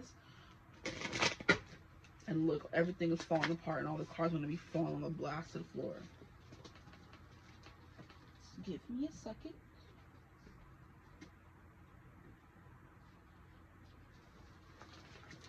Okay. Bruh. Okay, the heart wants to come out. Like, so you're neglecting your heart in lieu of work, and working yourself to the bone at that. That's what's wrong. Let's see what else is going to come through. Please, Spirit, my group twos. What's wrong with them? Your heart is feeling neglected. Your heart wants some love, and I don't think you're allowing it to have what it wants. Yeah, it wants marriage, or maybe some of you are going through like a divorce now, and your heart is like, no, you want to stay with them, but your ego is like, no, we're leaving. You know, or maybe the marriage got to the point of your wife was asking you to work less and spend more time at home. You're like, no. Or your husband was asking you to work less and stay more at home, and you were like, no. You know, this card is the Pilgrim. Yeah, so maybe some of you lost your job, because a pilgrim is like someone who moves from place to place. They're new to a place. They're on a journey. And your problem is you lost your job and now you don't know where to go from there. And it's causing trouble in your relationships. For some of you, that could be a very specific storyline for you guys, okay? Maybe you guys got married too fast with this young but grounded energy with the Page of Coins. Maybe you didn't realize how emotionally taxing and financially taxing being married to someone could be, and now you're always getting into arguments over money in your relationship with someone or marriage, okay? 10 of Coins is definitely giving marriage in trouble. Money, like, just your savings is falling through, or there's like a hole in your savings and the money keeps falling out and you can't replenish it quickly enough, you know? Which is financial collapse, exactly. Oh my, this is very interesting, guys. Rising above, surviving disaster, the worst is over. So maybe you guys think that the worst is over, but with this whole trouble incoming and nowhere to run and rocking the boat, it may not be over yet. So maybe there's an elephant in the room. There's a problem that you don't want to face, or it's not even that you don't want to face, but it's like you would rather ignore it.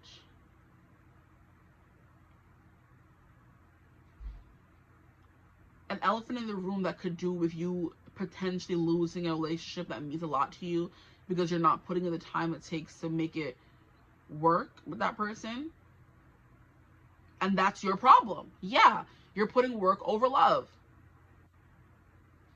You're putting duties and whatever over love, and your heart is like, sir, ma'am, we're hurting here, we're lonely, we want somebody to be with. And it's like, you're like, nope, I'm good, I'm just gonna work it, the stress away, I'm gonna work the loneliness away. And that's not how it works. Oh my, okay. I'm like, what are they trying to say? You don't have a job, that's what's wrong with you? No, you're putting money and prestige and material things over real deep, like, spiritual love, you know? Whether it's someone actually in your life that so that you can give that love to, that you're just not giving it to, or you're not allowing yourself to go out and find that love, you know, and using work as the excuse. Bam. Because it's giving, if he wanted to, he would. If she wanted to, she would. So if someone is sitting there telling you, or you're telling someone, I can't be with you because I'm working too much, if you wanted to see somebody, you would see them. It's as simple as that. Whether you only have an hour off every day, if you wanted to talk to someone, you would say, I have 10 minutes to give you, and the rest I have to give to sleep, you know? It's something like that that's coming through for y'all. And at the bottom of the deck, we have the Mentor. Interesting. I want to get some cards from this deck right here and see what's going to come through. Because now I'm like, yeah, nope. You have communication issues. You keep things to yourself. You don't know how to communicate properly. You're spending too much time out here in these streets, maybe. I'm hearing wham, bam, thank you, ma'am. So you're non-committal. Yeah. That's the vibe. You're non-committal. And things keep, like, falling. So you're, like, a very chaotic person, or your emotions are all over the place and you refuse to acknowledge them. If you don't shut up and sit down, what is your problem? Like, I'm literally not even touching these cards and they're flying away. Like, what is... Okay, what is wrong with my group 2s, please, Spirit? I think it's just as simple as that. The heart wants what the heart wants. You're not giving your heart what they want, what it wants. These are too many cards. I'll take the one on the top, though. You know, maybe I'll take them. Yeah, no. Why not? I need as much clarity as I can get. A Knight of Swords in reverse, moody, heartbreaker, bad news. Yes. Yeah, I didn't finish reading from the cards. Yes. A Knight of Cups in reverse is someone who's very emotionally closed off. And like I said, you will not let love in. And you're using work as the excuse for not letting love in. And that's something you need to fix, okay? I don't care what you say. You don't need love. You don't want love. Yes, you do. Because it's coming through in the reading. The heart cards flew out so crazy. Like, yes, you do. You want to fall in love and go on a journey and get married and have all those things, but you don't have it right now. And you're denying that yourself that. Ugh. Yes. You're making the wrong decisions. You're lacking focus. Interesting. Celebration, community, unity. Coming out under the Ten of Coins. Yeah, the Four of Wands is marriage card. And so is the Ten of Pentacles. So these cards come out to clarify each other. One is in reverse. One is upright. Yeah. I do think you want more, like, companionship. You want to be around people. Maybe you're lonely.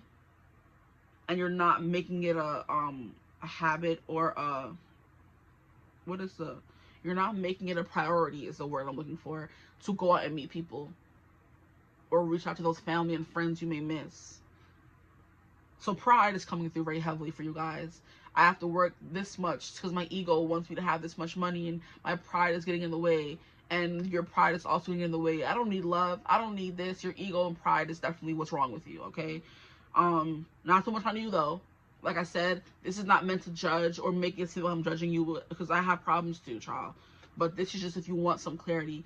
Here we have the Queen in reverse. I believe this is how it fell out. Or maybe it felt like this. I think so. Guide first came out. We have represents the nature of the divine in life and yourself. In shadow, places financial gain and control over imparting spiritual insight. Wow. Yeah. Money is the root of all evil. The love of money. Yes, child. And we have an owl coming through again. And an owl was at the bottom of the deck for this one right here. So wisdom, knowledge, or something that you need to learn, that you don't want to learn. There's something you know that you don't want to acknowledge. Yeah. So you place financial gain and control over imparting spiritual insight. So there's something your spirit is telling you to do, and that at once you're like, nope, nope, nope, I'm just going to focus on work. And hopefully that urge goes away. Here we have Queen, and it could do with a queen. You want a queen. You want someone to rule your empire with you. You could be someone who's very successful. I'm not saying everybody here is broke or spending too much above their means, but it's giving you're spending too much time. It's focusing on money and not other aspects of your well-being, okay? Health, love, friendship. Now we have radiates the regal feminine, uses her benevolent authority to protect others. Now in shadow, becomes arrogant when authority is challenged, controlling and demanding. So some of you are controlling and demanding because this is what's wrong with you, right? So we're reading shadow attributes for what comes out. The next card is Midas Miser, shadow attribute, hoarding money and emotions, obsessive fear of losing your wealth. Boom, yeah. That part, your ego and pride is definitely something that needs to be dealt with. The next card is Goddess, but the shadow attribute says exploitation of the female nature and form. Excuse me. What do you mean? Exploitation. Y'all out here selling yourselves. Nothing wrong with that, but I'm like, or you're using people to feel better, one night stands, wham bam, thank you ma'am, instead of, you know, cultivating a beautiful relationship with somebody. Oh my, this is ghetto. We have the Gambler, shadow attributes, relying on luck rather than hard work. Interesting. I don't know if I'm getting that vibe from you guys, though. Maybe you gamble in other ways. You know, you gamble with your emotions, your life, your livelihood. Maybe you have a dangerous job that doesn't have any health benefits, and you're going outside of risking your life every day, knowing you're risking your life every day, knowing that if something bad were to happen to you, you would be in trouble. So not having health insurance and things like that. Detective, shadow attributes, voyeurism, falsifying information. And look at how we have the lady here peeking. This always gives me, you know, a nosy person. But I do want to get into, why is it not even? I do want to read into these cards here. The Heart and the Pilgrim. They have different meanings for when it's upright, in reverse, you know. The Heart is the place, 125.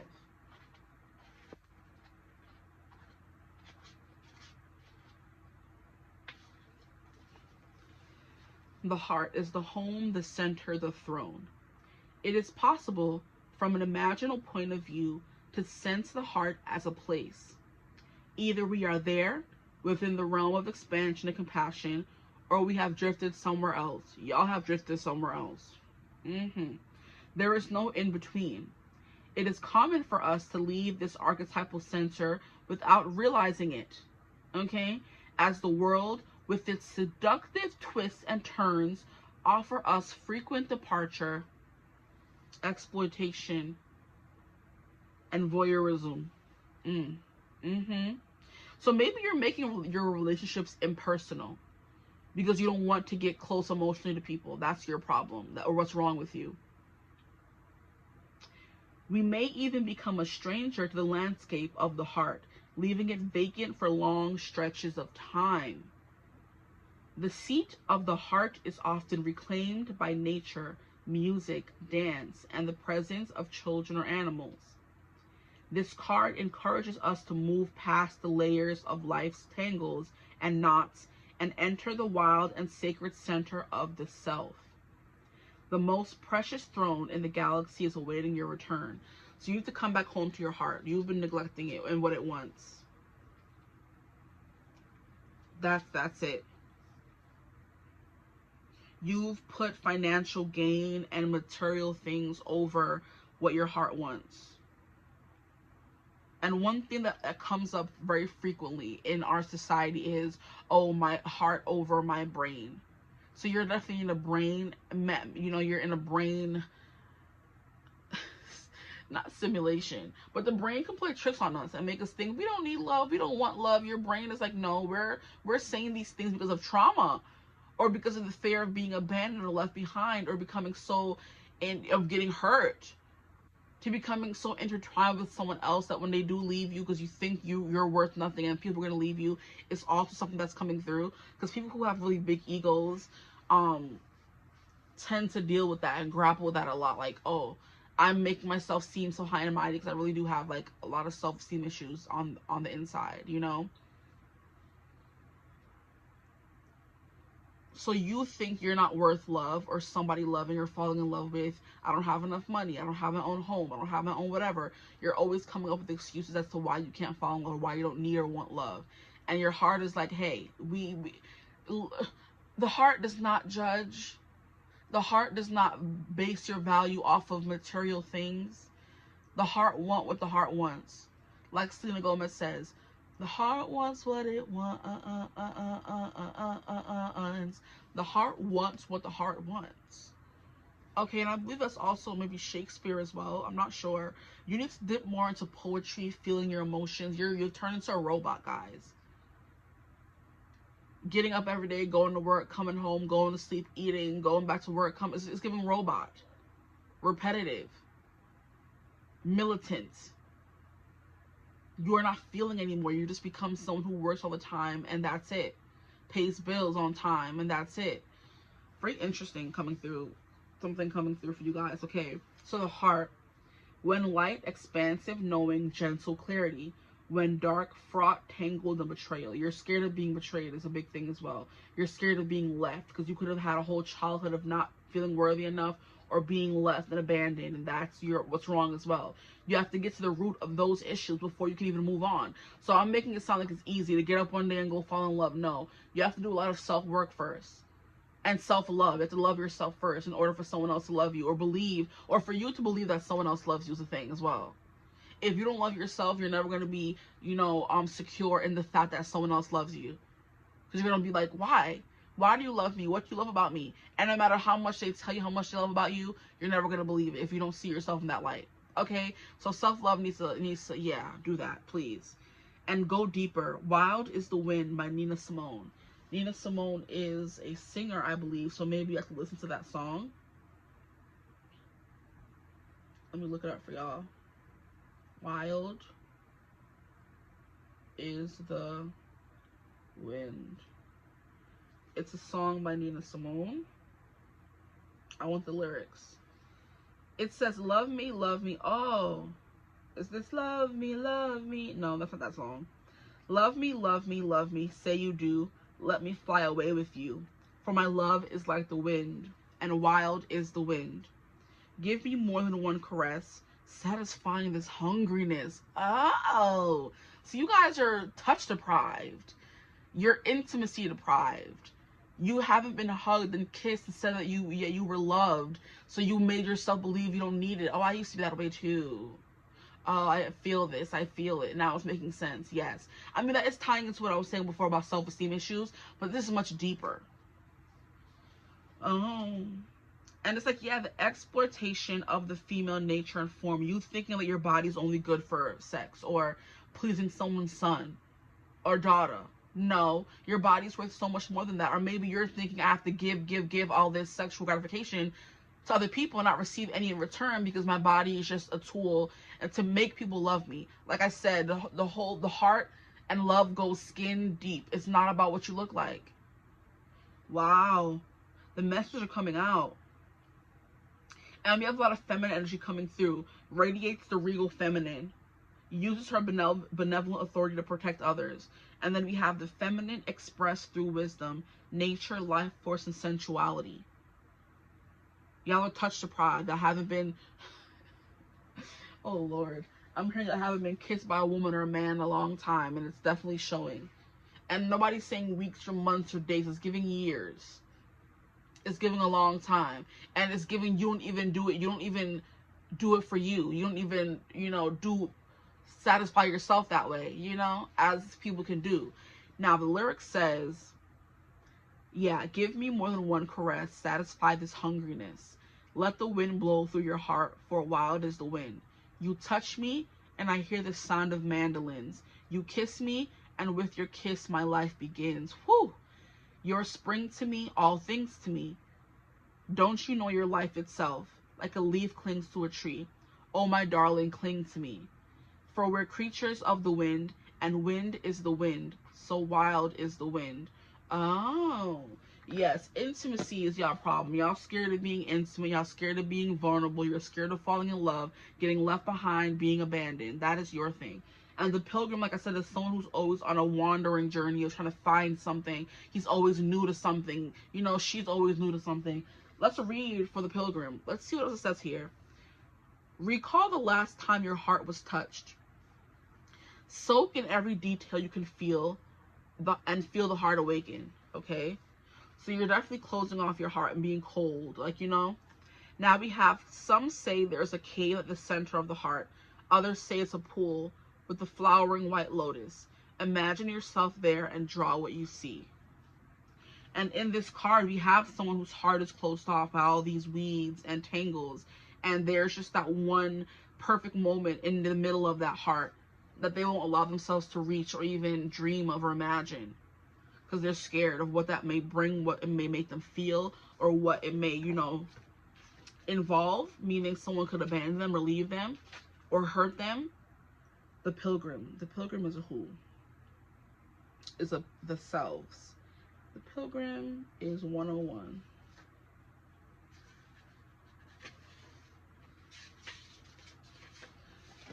The pilgrim, the wanderer, the traveler, the apprentice. So you may travel a lot for work and you never have roots to settle down and you're always on the go, you're always jet setting, you're always doing this. It's like someone who's always on the move, always on the go, always working. Like I said earlier, instead of facing what is wrong with them, what's making them hurt, what's the problem. You're running away from everything by working to death, okay?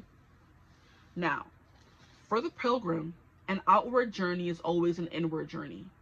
This archetypal wanderer seeks wisdom, experience, and meaning in the farthest reaches of the globe and the deepest regions of the spirit. Others will wander or wonder when the pilgrim will settle down and claim more of a conventional life, but the pilgrim knows that the heart belongs in motion. Where there is motion, there is freedom, expansion, and growth. So yeah, commitment phobe is coming through. You're scared to be tied down, which is why marriage is coming out in reverse, even though you do want it. So it's giving, and I was going to say it. Oh my gosh, I should have said it.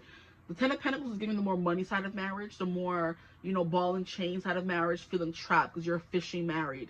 The Four of Wands is more so celebration of love. So you'd rather have a partner to celebrate love with, and you'd rather not be married. And this also taking me to, I was reading something on Facebook the other day, and there's like a guy I used to go to high school with posting. I should unfollow him by now because all he posts is like the most stupidest, annoying stuff, and I don't agree with his views at all, and it just annoys me. You know, you can have different views, but his views are always so out of pocket and just like misogynistic. Okay, so essentially, you know, if you're into pop culture and you're into black pop culture, Teyana Taylor and her ex-husband Iman Shumpert got a divorce. And basically in the post that I saw, they were going over everything that she received in the divorce. She gets $2,000 a month for each of their children. She gets like 4 of their cars. She gets 10 of their houses. And men in the comments were being so bitter. This is why you shouldn't get married. This is why you shouldn't do this. This is why I'll never get married. Look at that. She took, like, shut up. Shut up. And people are also saying they had a clause in their prenup that if he cheated on her, that she would get this specific amount of money. Why are you now mad that she got her money after being cheated on multiple times? It doesn't matter if she cheated on him too. He cheated first. He knew that when they got married, they agreed no cheating, or the prenup will be null and void. He took it upon himself to cheat, and now she's the gold digger. Y'all should never get married. Men should never get married because marriage never does well for men, or men never get anything out of a divorce. Marriage has nothing to do with divorce. If you married someone you choose to be with them every day, why is divorce and marriage in the same sentence? Those are two different things. Marriage is the bringing together of two souls. Marriage, you know, commitment. Divorce is giving up and going your own separate ways. So of course, if I thought I was going to be with you for the rest of my life, I deserve some compensation for being divorced. Especially if you're the one who cheated. And in the clause, we have that if you cheat, that I get these things. So now everybody's badgering her. Teyana Taylor saying, oh, she don't need all that. She don't need all that. She didn't ask for all that. The judge gave it to her based on what they just, you know, agreed upon in the prenup. Why are you blaming her, saying she a gold digger and da-da-da-da, and women ain't nothing, and men should never get married because marriage isn't for men? Like, what? Marriage is the agreement to be with someone for the rest of your life. That's marriage. If that's not something you wanted to, you know, because even, I feel like prenups are even sketchy. Because why are you already, you know, talking about the downfall or the potential downfall of your marriage before you even got married? You're putting things in people's mind. You're putting a seed of doubt in someone's mind, honestly. And it's doomed before it even began. You know? It's that kind of energy coming through here. That's you. Like, oh, if I get married, I have all this money, I'm going to have to make a prenup. Nobody wants your money. If she's marrying you for your money, why are you getting married? Like, stop. You're already putting a seed of doubt in a marriage when you say things that or do things like that. You know? But everybody in the comments, all the men, marriage isn't for men. Oh, no. Like, shut up. Y'all sound ignorant. Okay? But anyway, that's kind of what's coming through. I'm sorry to go on that whole tangent, but it's definitely giving that. I'm never going to be married. I don't want to be tied down. I don't want to lose all my money in the divorce. You're being greedy and stingy, but you want the physical aspect of being married. You want to use someone's body and do whatever you want to their body, because 4 of Wands is what I was thinking of, the more passionate side of a marriage, the sex. You know what I mean? The 10 of Pentacles is the more financial side. You don't want to commit the financial side to a relationship or marriage, whatever, but you have no problem committing to the physical part of it. No, they go hand in hand. You can't have one without the other. Okay? That's what's coming through for y'all.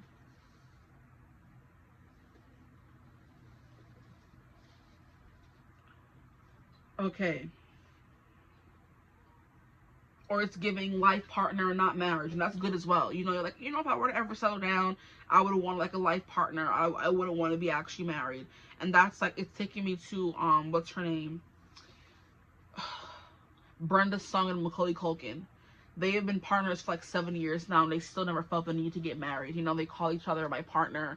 It's the cutest little thing ever. But I think that's what happens when when both parties have so much to lose.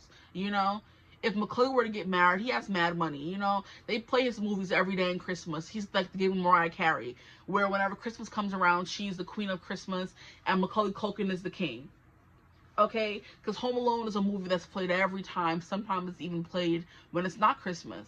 So that men have money from small. So there could be reasons for both of them why they don't want to get married and then have to risk being divorced and have to deal with the nasty legal matters of it all. Okay? But it's giving even like a partnership for you, a long-term partner, is not what you want. Okay. Let me finish reading. I forget where I stopped off. Where there is motion, there is freedom, expansion, and growth. Responsibility, social conventions, and logistics lull us to sleep, and soon the pilgrim becomes veiled in the slumber of the day-to-day. Wow. Yeah, absolutely. Yet when this archetype awakens, it rallies our sense of adventure and leads us out of the door toward a new reality. With the pilgrim at your side, you will never lack courage, nor do you need every amenity. Travel light, travel soon, your spirit needs it. Yeah. So it's definitely giving, like I said, materialism for you guys. That's what's wrong with you. Because even though they're saying you can travel and have a good time and be free and light, it says you don't need every amenity. Travel light and travel soon. Okay? When light learns, grows, adapts, and studies. When dark, aloof, non-committal, and flaky. Yeah. Go deeper. The Road Not Taken by Robert Frost and Mamine by David White. So those books, those are giving books. So go read those books if you want to delve more into maybe self-helping yourself. Self-helping yourself. Here we have all a deep longing to answer the call, to get unstuck. So you're also feeling really stuck. What are the obstacles between you and the door? That's definitely some food for thought. And these books may help you. The Road by Robert Frost, The Road Not Taken, and Mameen, M-A-M-E-E-N by David White. Okay, and on the other side we have, even in the stillness of meditation, the pilgrim feels the movement of the heart toward what it loves. So it's saying you can have an adventure and want to be free, but still have, how can I explain it properly? Nobody's saying that love's going to tie you down. Move towards, if you want to be adventurous and travel and experience all life has to offer, love's included in that, essentially. Okay, so y'all out here running from love. Why, guys? Why?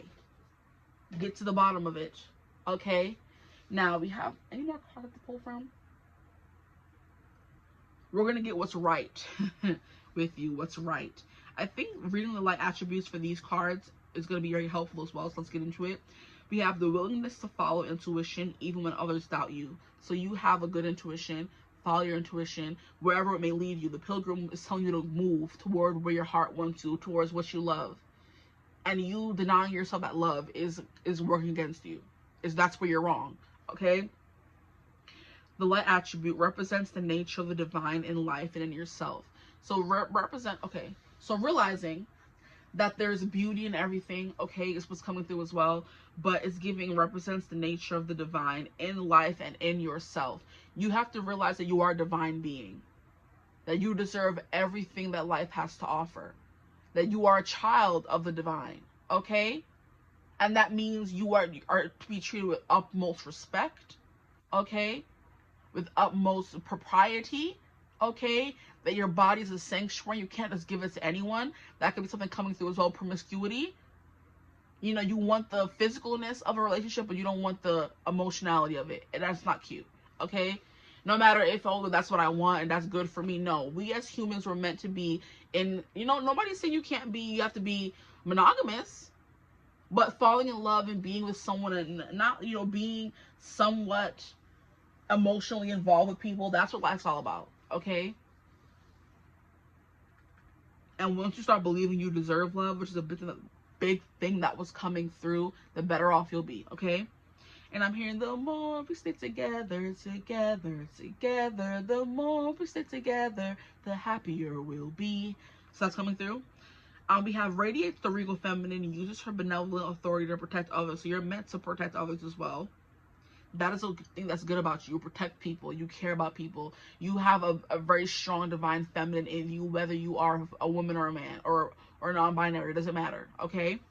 Now, the Midas Miser, entrepreneurial or creative ability to turn anything into gold. Delight in sharing lies riches. Now, others of you have money and you're stingy. That's what's wrong with you, okay? And they're like, yeah. Delight in sharing life's riches. Share. Sharing is caring. You have the money because you're a Midas and a miser, okay? So share the wealth. And I do think that's why some of you could be hesitant to get married, because you do have a lot of money and you don't want someone to take it from you. Understood. Understood. But don't let it stop you from falling in love or finding someone, or even contemplating marriage or stuff like that, or having kids with someone. Because even if you don't marry someone, you have kids with them, they can still take you to court and get child support. Like, you know, I'm not helping your case. I'm definitely giving you more fodder to the fire, more fuel to the fire. But just, you know, just open up, fall in love. Okay? I'm hearing, why do fools fall in love? Yeah, you guys are very just like anti heart open chakra, you know, or heart chakra opening, being vulnerable, things like that.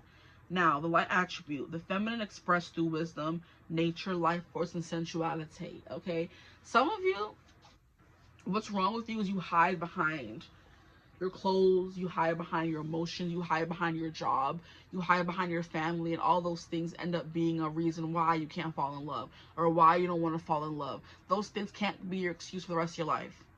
Okay? You can want to be with people, you can want to be showing skin, you could want to be doing all these things. You could be free. The pilgrim wants to be free and go after what it loves. You're giving that you don't want to go after what you love because you're scared of how people will view you, or people think, or what you'll think of yourself. Okay? And look at how sis looks so sensual. I love it. Put on makeup, dress sexy, you know, assert yourself kind of energy. Seduce people, flirt with someone. You don't got to take them home, but you can flirt with them. No harm, no foul. Now we have the detective.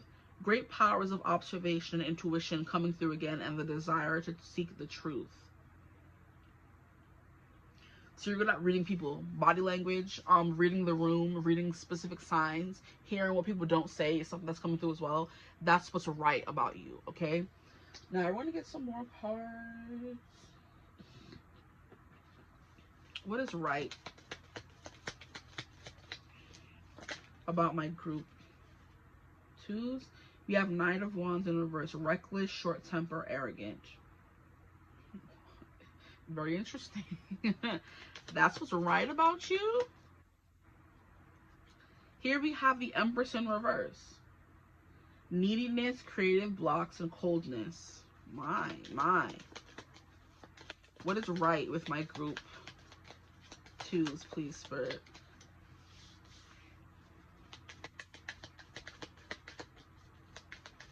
You know what? I think these are supposed to be upright. I'm sorry. It's bothering me. The Empress, you're nurturing, fairness, and growth. You have no problem making money. You have no problem working for what you want. That sounds much better to me from what I've picked up in your reading so far. We have you're fearless, you're a risk taker, and a free spirit. Yeah, this definitely ties more into the pilgrim and all that. I'm like, no.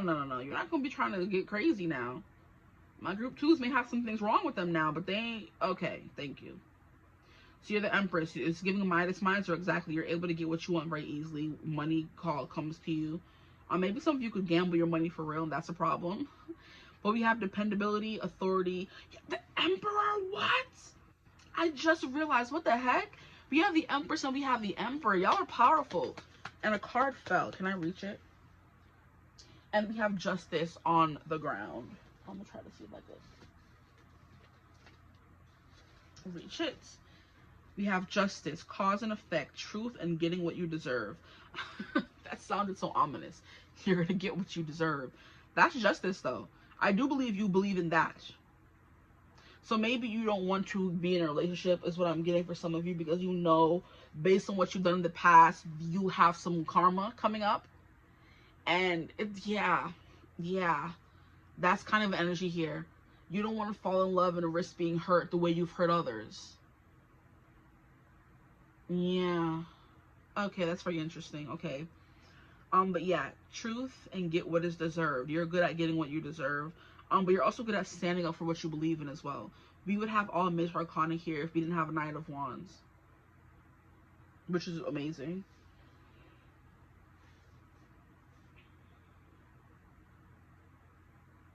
It's definitely giving me somebody who's scared to get in a relationship because of all the things and people they've hurt, and they know that karma's out there waiting for them, you know? That's funny. Well, not funny, but very interesting. And then we have the Wheel of Fortune. Cycles of life, fate, and good luck. You have all this abundance at your fingertips. And I do believe that is what is right about you. But we do have some things that we can work on. Okay, now we're going to get into a little bit more of what is right by getting some affirmations and then some messages from the angels.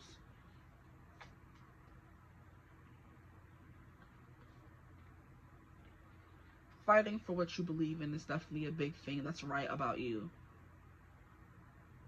But that could also tie into when you have like very strong beliefs, it ties into you not wanting to understand or be open to what other people are feeling or thinking. That's also something that's coming through. But let's get into these cards here really quickly to see what else you need to know. And I love how we had the pilgrimage. You have to go after what you love, and we have the heart coming through here. So if there's someone in your life that you want to be with, but you're like refraining from being with them, that is going to, I'm hearing, it'll lead to big regrets.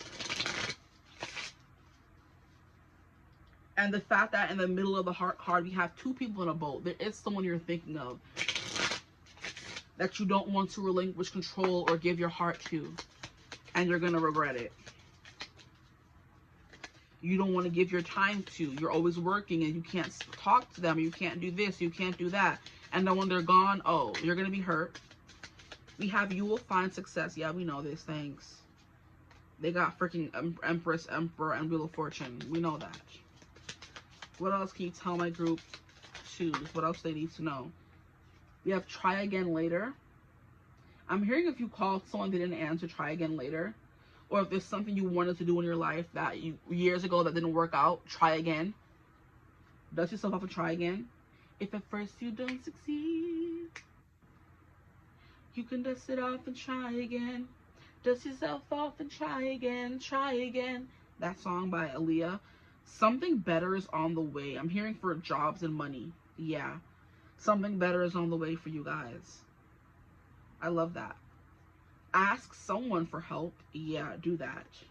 We have your finances are improving. We love to see it because finances was a big thing here.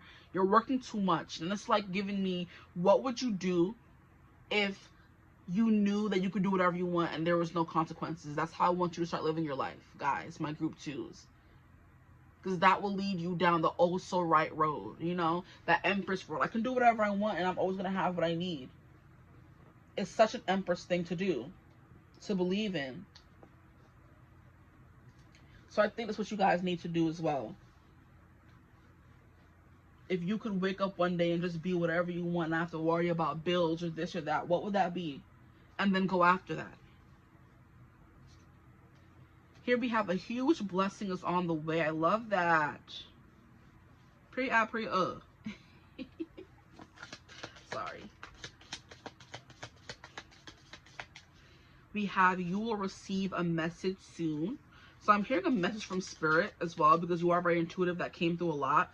But it could also be a message from somebody that you're interested in. Maybe this person that you want to talk to, that you have feelings for, is going to message you.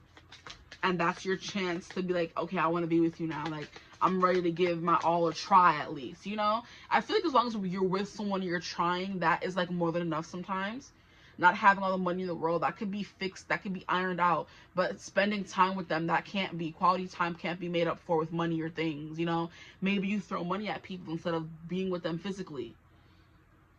Wait for more information. That's that message you'll receive soon.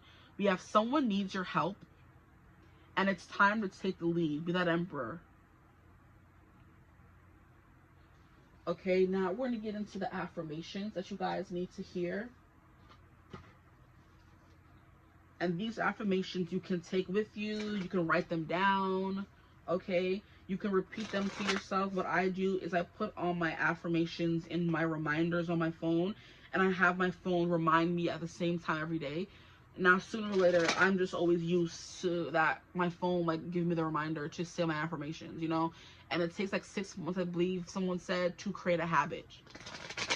So you have 6 months to put those reminders on your phone. And before you know it, those affirmations become one with you. Okay, babe. Okay. Affirmations for my group twos.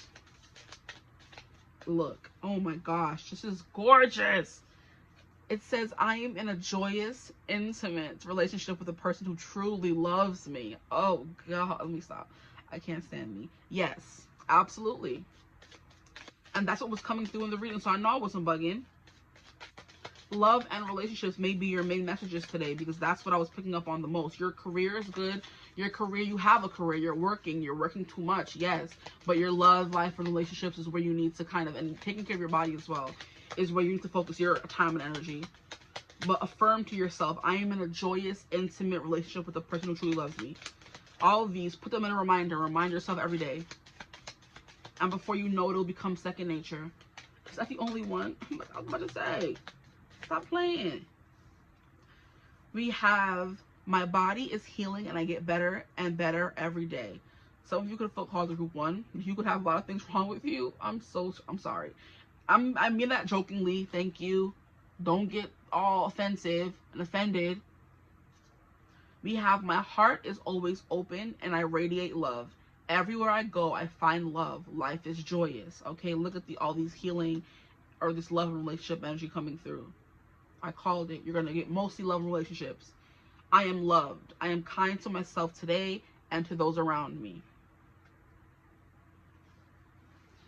Love and body. That's what we're getting. My group 2s. Another love. I spend my money with gratitude and love. Abundance and prosperity. Okay, gratitude and love. Have y'all heard that meme that was going around like a few months ago? I want my money. Yay. Maybe demanding what you know you're worth as well. When it comes to maybe a service you provide or a job that you're at, it's time for you to ask for a raise. And that could be the message you'll be receiving soon. Or it's time to take the lead. It's time for you to start demanding what you know you're worth. That's the only way you're going to be able to get paid more and have more time to spend with loved ones or a lover. Yeah, exactly. That's definitely coming through. And here we have gratitude. Each day I am grateful for how loved I am and how many people care about me. And that's what I was saying in the beginning. You are rich in family and love around you, but you just are so busy working all the time that you can't see it, or you don't give into it, or you don't experience it enough, or you don't believe you deserve it. So which is why you could be running from it as well. Very interesting. My group 2s, please, Spirit. My group 2s. Can I get like maybe one more? 1, 2, 3, 4, 5, 6, 7, 8. That's cool. Now we're even. Here we have, I am comfortable in my own skin. Self-esteem was also coming through for you guys during the reading.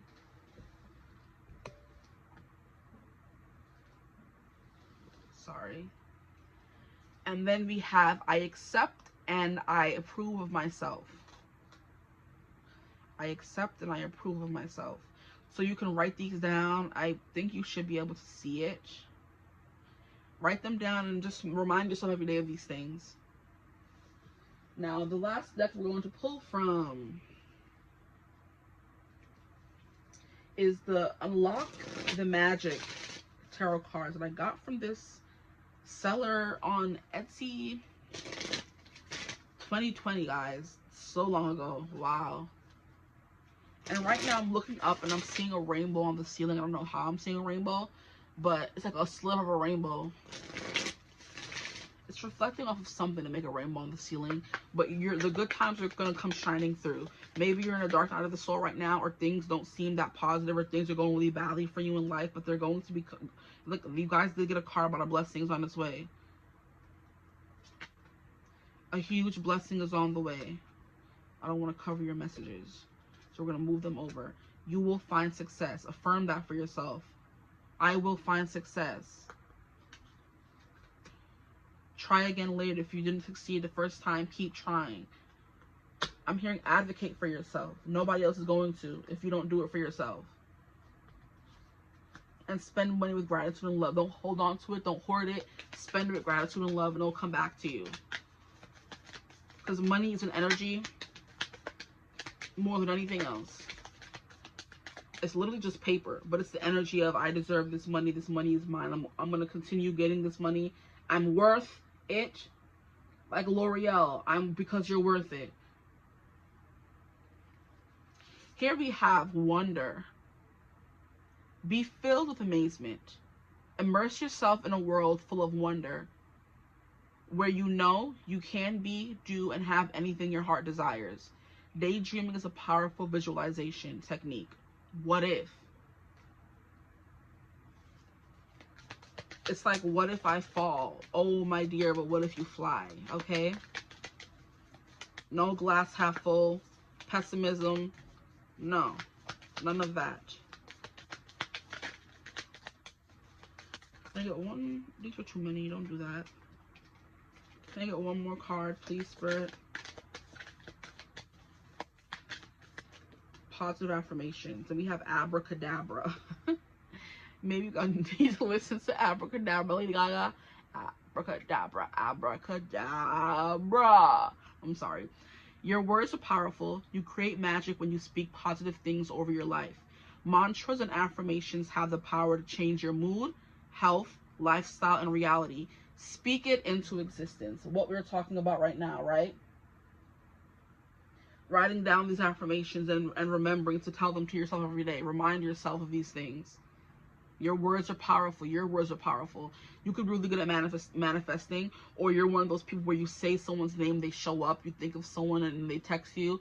That kind of energy, and it's up to you to use that to manifest your dream life, is what I'm getting. Because you're also the Empress and the Emperor. The Empress is good at calling everything to her and getting what she wants, and the Emperor is good at going after what he wants. So the Empress dreams it, and the Emperor achieves it. And you're coming out as both of those things. So yeah. Okay. Abracadabra, your magic. And then we have wander or wonder. Will wonders never cease? Not if you attune yourself to watch out for them and believe in them. And I'm hearing, do you believe in magic in a young girl's heart? And the music can free you whenever it starts. It's magic. I'm trying to remember where that song came from. It was like, now you see it, now you don't. That's also another like very magic-y thing. Now you see something and then now you don't. First it wasn't there, now it is. Because what? You called it in. Okay, period. And at the bottom of the deck we have now. The only moment that exists. Live in the now. Keep your awareness and connection here. All there is, was, and ever will be is the magic moment that you have in every day. Stay here. Okay? So I'm going to leave your reading right there. I hope you got some messages from this reading. I'm probably sure it's like an hour, over an hour, and I'm so sorry that I was talking so much. But I hope you got what you needed, okay? This is what was wrong and what was right with you. We love it, okay? There's nothing that you can, you know, I'm going to stop talking now. Essentially, there's nothing wrong with us. Just things we can fix is what I was trying to say. But some people do have things wrong with them they need to fix. So, you know, that's why I'm like, let me not really say that. But I said it, okay? But I hope this reading resonated. If it did, feel free to like, comment, and subscribe. Join the tribe. We'd love to have you. If you would ever like to book a personal reading with me, you could always get in contact with me. Use my email in the description box below. But I hope you're having a beautiful, wonderful day whenever you're watching this reading. And as always, I will see you gorgeous people in the next one. Mwah. Bye. Hello, my gorgeous group 3s. Welcome to your reading. If you chose the 4 of Swords Rest, you chose thumbnail image 3, you chose this deck, okay, you chose the number. Welcome to your reading. Today we're going to be getting into a viewer requested topic, what is wrong with you? What is wrong with me? I think the question was. And I thought it was very interesting because it's not something I've seen many readers cover, but I'm excited to delve into it. This reading is going to be about what's wrong with you, but it's also going to be about what is right with you, okay? And then we're going to get some affirmation at the end of the day, at the end of the reading, to make sure you leave this reading not feeling, oh, there's something wrong with me, disheartened in a kind of way, okay?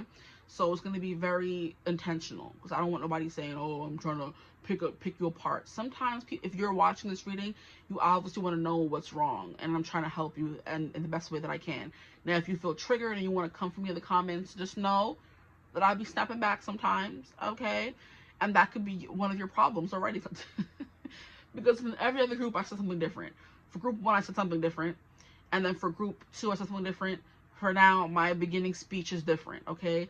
I don't like to be very repetitive. I've used disheartening for all of them. So I don't want anybody to leave here thinking, oh, like I need to fix myself or something's wrong with me. Some people do need to. And there probably are things wrong with people in the world. But if you are not self-aware enough to want to change those things, then this reading is probably not for you. Disclaimer, okay? Now, But yeah, for you guys look very snarky, you talk back, very feisty is what I'm hearing as well. That is in complete opposite of what your card is saying, but I'm getting that vibe as well, because I don't say things just to say them. What I say sometimes, without even meaning to do so, ties into the reading. Okay, so 4 of Arrows, rest. What's wrong with you? Could be you're lazy. No tea, no shade. No tea, no shade. The 4 of Swords and the energy of not doing anything, not going anywhere. You're always in bed, you're always sleeping, you're always resting, that kind of energy. You're always meditating, you're always, you know, just in the background is what I'm hearing. You never want to be a part of anything. Maybe you're not indecisive, but someone who doesn't want to make, you're giving an Aaron Burr. That's the best way I can describe it. So basically in the, how I bit my tongue. So basically in the play, or the Broadway play, Hamilton, Aaron Burr was a character who just stood back and watched Hamilton fight and scrap and talk his way to the top. And Hamilton, as you guys probably know, came from nothing. If you've seen the play, Aaron Burr came from everything. His family came from money. So he never thought he had to fight for what he believed in or what he wanted to do. His thing was always like, talk less, smile more.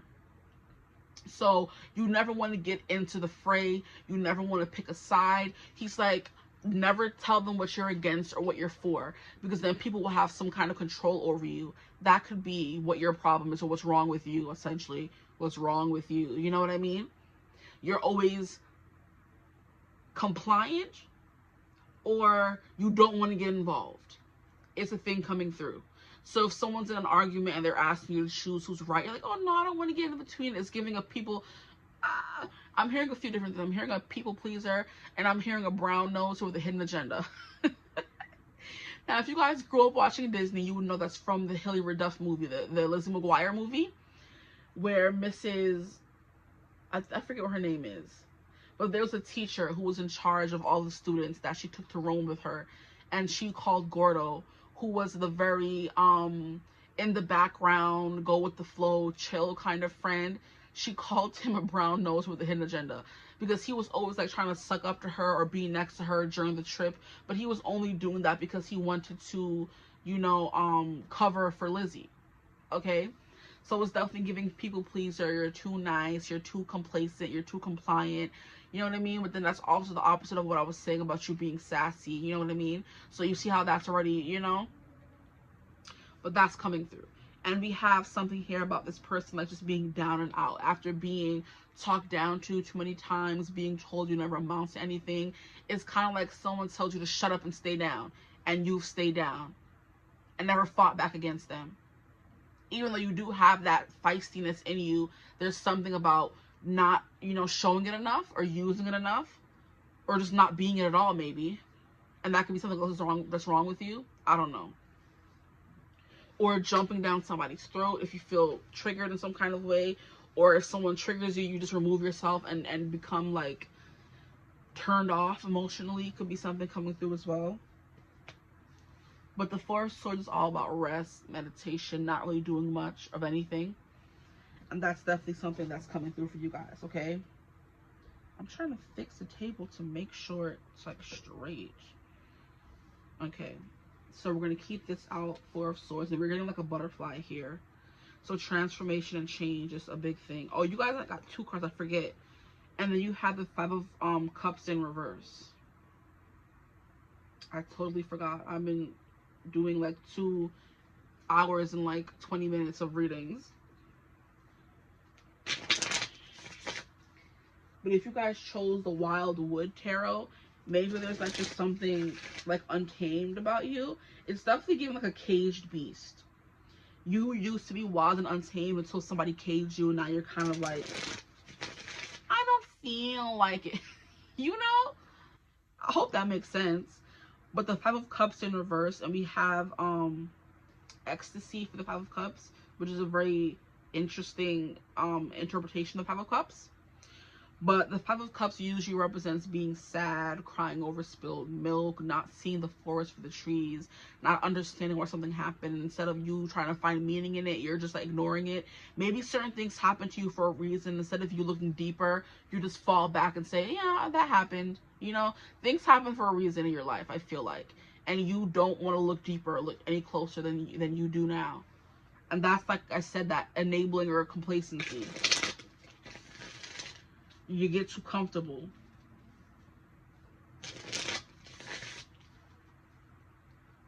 You get too lazy. Let me stop. You could sleep too much. But the Five of Cups coming out in reverse does denote ecstasy instead of sadness. So maybe you indulge too much into too many things, could be a thing as well. Drink too much, eat too much, you know, you get the itis, that kind of thing is what's coming through. That could be what's wrong. And usually these things are used as like escapism. So maybe you're trying to escape from something. That did not just happen. That did not just happen. All the cards fell, or half the deck. So just give me 2 seconds to get the cards up. Like, how annoying is that? You're almost gonna fall into the bed. No. Okay.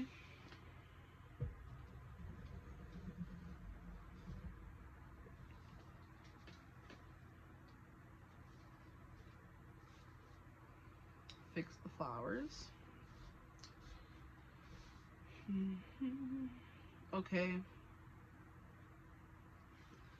Another thing that's kind of coming through is maybe you don't have enough ambition. You know, it's giving me if something were to spill or fall, you would just leave it there and not clean it up, you know, or just ignore it. And that could be in the physical sense, or something blows up in your life, and instead of trying to clean up the mess it left behind, you're like, I'll do it tomorrow. You know?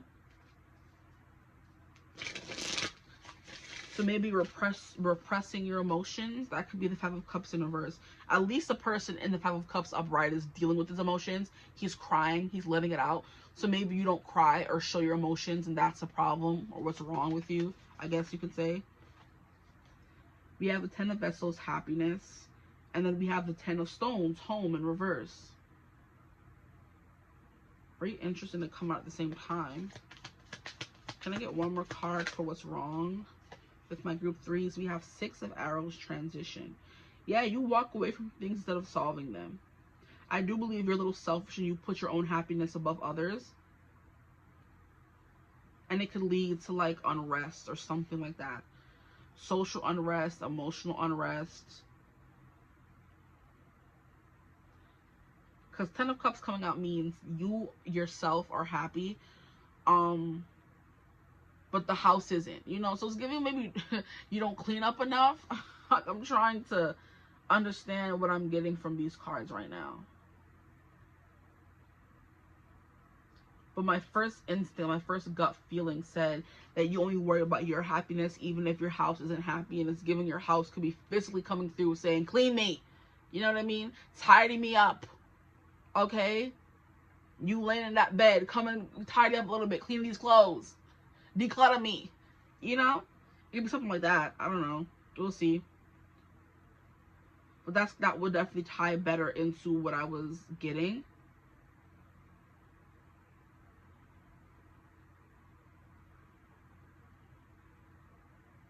Or it's giving that you come home, you work on the weekends, and then you go out partying on the week. No, you work on the weekdays. Gosh.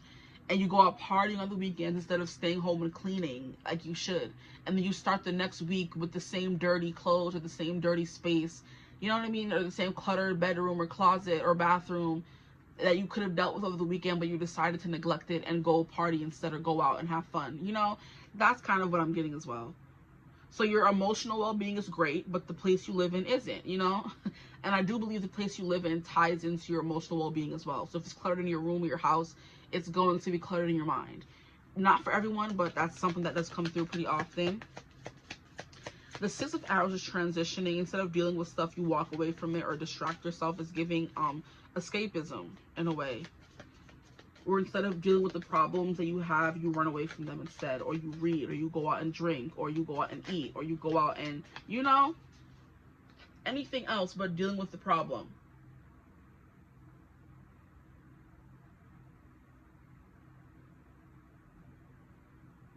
Okay. Interesting. Just know that if you want to watch more than one reading, even though I'm not trying to push that, because this reading's already like everyone may not be happy with it. I don't know. If you feel called to more than one reading, there could be multiple things that came through in another group that's not coming through for this one that you may need to hear about. I feel called to say that to you guys. So if you felt called to group 1 or group 2, you can definitely watch it. Not that I'm getting any vibes that you could be from those groups, but I'm just saying it. There could be many different things coming through. Okay, we have the 9 of Stones, tradition. Maybe you're stuck in your ways and stubborn as well. Maybe there's certain things you grew up believing or things that were ingrained in you that you don't want to like move away from, and they may not be what's good for you, you know?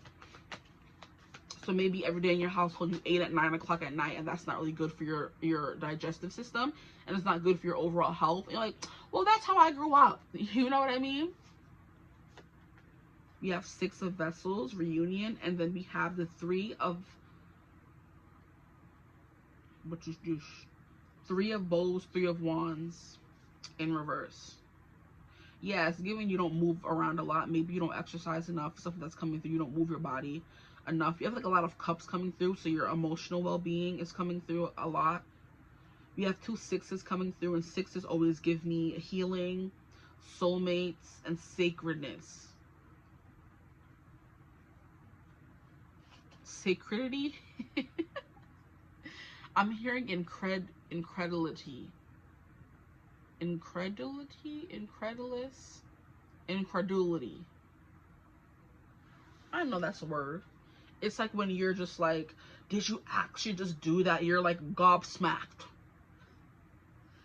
I'm sorry.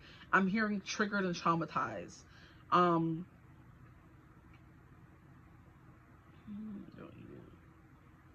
Incredulity, yeah, that's the word. And it's the state of being unwilling or unable to believe something. Yeah, so there could be something here about you guys being stuck in a specific belief.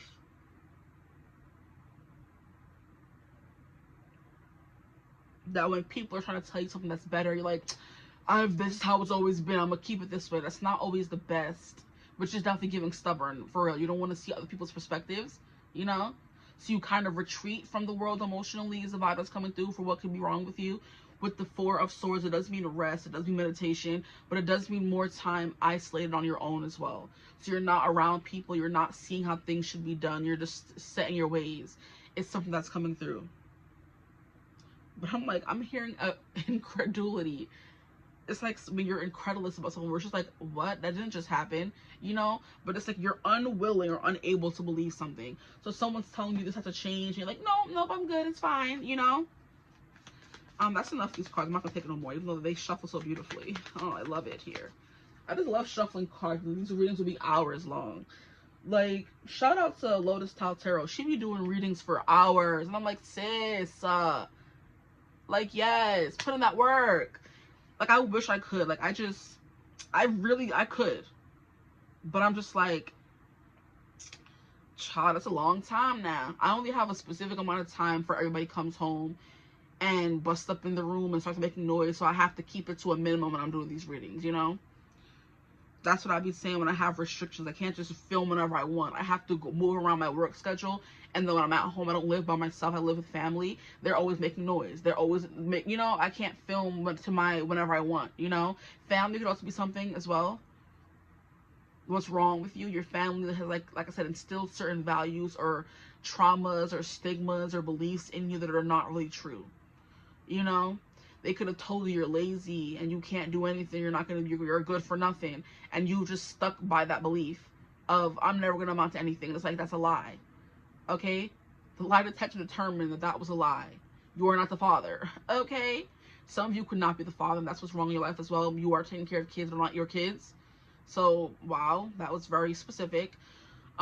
That's what's wrong as well. You're taking care of someone's kids, not yours. And we have the 10 of Pentacles in reverse, home. Wow, you're living with people that are not for you.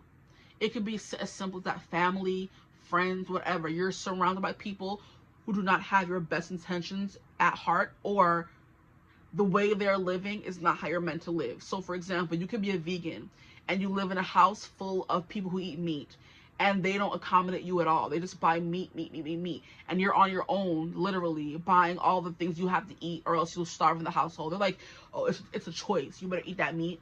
And it's like, yeah, it's a choice. It's a lifestyle, but you should still, as my family or my partner or my friend, support me in this. And they're like, no, if you're living in this house, you're gonna abide by my rules, you know? Yeah, that's what I'm getting. So you've been so trapped in this state of dissociating, not wanting to be there, like living there, but not really being emotionally or mentally present. And that's kind of what's wrong, because you're still in that environment mentally, whether you move that or not, you're still mentally there. You're still mentally in that room, in that house of people berating you, telling you you're never going to amount to anything, that you're fat, you're lazy, you're dirty, you're crusty and dusty, like, you know, you're dumb. Like, you're still living in that mindset from what you grew up believing, and you're unwilling, or literally, like, you're like incapacitated. You cannot believe that you're not those things because you grew up being told those things, you know? It's giving someone who was told they were ugly their whole life, and now people are like, oh my gosh, you're so beautiful. I'm like, no, I'm not. And people are like, okay, but you are. You're like, no, I'm not. And until you believe that, or you're willing to believe that, like, people tell you, like, what do you mean? You're incredulous. Exactly. I'm not beautiful. I was always told I was fat, and I was stinking, I was lazy, and I was dirty, like, you know, stuff like that.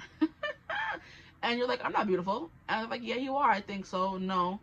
You know, and you're stuck in that mindset and unwilling or unable to believe that you are beautiful, that you'll ever amount to something, that you're smart, that someone would want you, that someone's going to love you, because you grew up with the belief that it wasn't. It started from your home, you know? Whew, that is so sad. And I do believe Six of Cups does give me childhood, how you grew up in your childhood, and it's coming out under the freaking Ten of Pentacles, exactly. Unstable household. You were told something, made to believe something, and now it's like, it's hard for you to believe otherwise. Wow, I wasn't expecting that. But the Six of Arrows does denote transition, but healing as well. So I do believe something that you could be doing right, potentially, is healing yourself. But what you're doing wrong, since it's coming out, you're not moving away from this energy, or you're not trying to move on from the thoughts they've embedded in you, or the household where you're still living with those people that believe that way. Because you're never going to be able to be a full vegan if you're always surrounded by meat. And it could be something you grew up eating. You know, because for example, we have Halle and Chloe Bailey. They're singers and actresses. They grew up vegan. They had no idea what chicken or meat, what it tasted like, because they grew up with that, you know, belief instilled in them from small. And then it wasn't until like a few months ago, I think a few years actually, or like a year or a few months ago, that Halle actually tasted meat. And she was like, this is so delicious, I can't, like, I want it more. She had like chicken or beef or a burger or something, or steak, and she was like, this is so good. But she grew up her whole life being told you can't eat meat, or meat isn't good, or grew up in a household where meat was always seen as a bad thing. That when she finally ate it and saw it was actually good, she was like, what? This is what I've been missing out on my whole life, you know? So she came on alive and said, I do eat meat, like, sometimes, you know? Maybe not all the time, but it was good. I want to keep eating it a little bit. Now, if she were to go back to her family and they're not supportive, or they're very belittling, you know, they're going to be like, oh, we raised you this way. Why are you doing that? And why are you doing this? That's the best example I can give. So you could have grown up in a household where you have to cover your whole body, and they didn't believe in showing skin. And you still walk outside and you hide your body from the rest of the world. And when you try to show skin, if you're still living in the household, they're going to berate you for it, because that's what they believe. Their beliefs have been impressed upon you, so much so that you believe them as well. And that's the unhappy truth that happens a lot in the world, you know? And that's something that's wrong with you. Something you're not, like, it's giving brainwash. It's giving culty, you know? Because essentially those beliefs are cultish, where it's like everyone should have a free sense of will. They can do whatever they want. But with the Four of Swords coming out, it means you're not going to move. You're going to stay complacent. You're going to stay in that energy of not wanting to change it, because it's going to be too hard. It's going to be too much. And then that kind of breeds laziness. And nothing's ever going to change. Your mental state is never going to get better because you're not changing anything, you know? So that's what's coming through for y'all. And tradition, exactly, Nine of Stones, tradition. There's something in your life that you've been, you know, made to believe that's not 100% true. Wow. And that's why we have 3 of Bowls, fulfillment in reverse. Because upright, it says fulfillment. It's you making a plan and moving forward in it. It's giving you make plans, but you don't do them. You renege, you bail out, and you don't go, you don't follow through with certain things. Because you either get spooked and scared, or you get terrified. Wow, this is wow. Okay, this is wow. Like, I'm not qualified to tell you how to fix this. But at the end, we're going to get some advice as well. And some affirmations. Yeah, I guess you could start there. Wow. But moving forward and moving away from this. And look, the cards keep falling on the floor. It's pissing me off. But that can be a thing. Everything's like falling apart around you. Or everything's like messy. Because the cards are being very messy right now. You could come from a messy household. Like, physically messy. Or they're like messy. They're always in gossip and drama. Could be coming through as well. And now you're in that as well. But the 4 of Swords is definitely giving energy of stuck. Okay. And that was your first card out. What is wrong with my group 3s? Please, Spirit, what's wrong with them? We have the Ring. Okay. I'm hearing Rings of Power. And that's like a Lord of the Rings show on Prime. It's supposed to be a prequel to the actual books and movie. And we have the Heart. Okay, so now we have a card that came out in group 2. The Heart. So you don't want to follow your heart's desires because of something. Because like the ring is like giving me a ring around your neck, you know. Because also another show that I've been watching, The Wheel of Time. In season 2, there's a character named Egwene. And she was like trapped by this ring around her throat. And she was made to be a demonic. So they were using her powers. Someone who didn't have magic was using her powers to, like, you know, kill people and murder people and enslave people. And once the ring was around your throat, the only way out was through death, you know? And it was real scary. She went through a whole bunch of stuff. Now I'm watching season 3 and she's still dealing with that trauma, you know? And that's literally what I was saying. She was held captive and forced to submit to the power of the person who was holding her captive. Because at first, when she was first brought to the room, they put the ring around her neck, and whenever she would try to attack the person holding her captive, she would feel all this pain, you know? So the ring around her neck that turned into armor would literally, like, you know, keep her like she was in an electric chair. And anytime she would try to use something to attack the lady, she would be incapacitated physically by the thing around her neck. And it wasn't until she submitted to the power that she was able to finally touch a cup of water and drink some water. Because whenever she would touch the water, her mind would be thinking of it, would be thinking of using it as a weapon against her captor. And she would be in immeasurable pain. But when she finally relented and her spirit was broken, she was able to drink some water. And they were finally able to use her magic against her, essentially. And that's definitely what's coming through for you guys as well. That's a perfect example, honestly. But that's what that ring is giving me. A noose around your throat that you can't get out of, no matter how hard you fight. Okay? So the Rings of Power. There's somebody in control of that power, dousing your power, using your power against you, if you will, you know?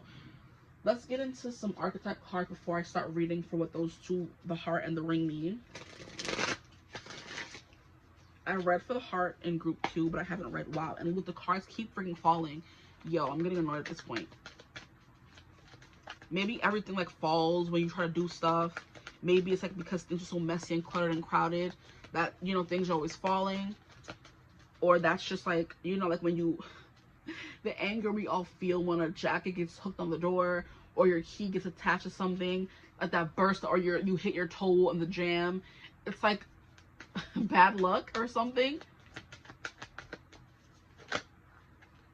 Here we have Trickster in reverse. So we're going to read the Shadow Attribute, which we're going to do anyway, for whatever cards come out, because that's what is wrong with you. We have Virgin. That's tying into the whole, your family kept you very complacent, doing what they wanted you to do, not having your own say, being your own person. My group 3s, please, Spirit, my group 3s. My group 3s, what is wrong with them? What could they fix? What can they change? What could they make better?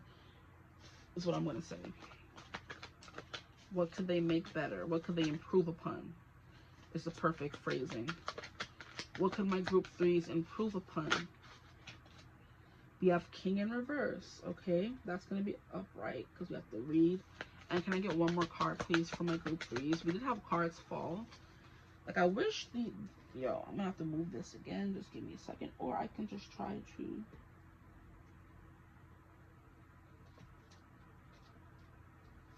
get it like that. I think that's all that fell. But there's one card that fell on the ground, so I guess I'll take this one as the last card. I wish my phone would stop vibrating. Leave me alone. I'm trying to concentrate. Here we have Detective in reverse, and this also came through for group 2. Wow, okay. So yeah, maybe some people called group 2. I think that would have been the group that I would have told you to watch. Okay, so for Trickster in reverse, we have manipulating others through duplicity. That could be something. We have Virgin, fear of intimate union. That could be something. We have Detective, voyeurism, falsifying information, so lying. You know, I'm hearing smoke and mirrors, you know, throwing stones to hide your hands from Michael Jackson's Bad video. Here we have the King, shadow features, excessive feelings of entitlement, rulership without restraint. Okay? So now we're going to, and that's that ring, control. Maybe you like to control things and people. That could definitely be something coming through. You're very controlling in relationships, or these are the people coming through for you. And most of the time, the people who you grew up around, those are the characteristics you start to adapt. Which is why when you grow up and think you being controlling is not a problem, but it is, that's what's wrong. That you don't want to admit that you be lying, falsifying information, that you be sneaking, okay? That you have feelings of entitlement because you grew up with people who made you think that was normal or bred those feelings in you. Interesting. Okay, let's get into it. The ring. What would the ring be? It would be a tool. The ring is 179. Very interested to see what this says. The ring. The infinite, the wheel, the connection. The ring is an image of connectedness. Rather than viewing life as linear, as a series of progressive achievements, the ring challenges us to sense the cyclical, infinite nature of our world and experiences. It's giving generational trauma. Realize the cycle that you're in and break out of it, okay?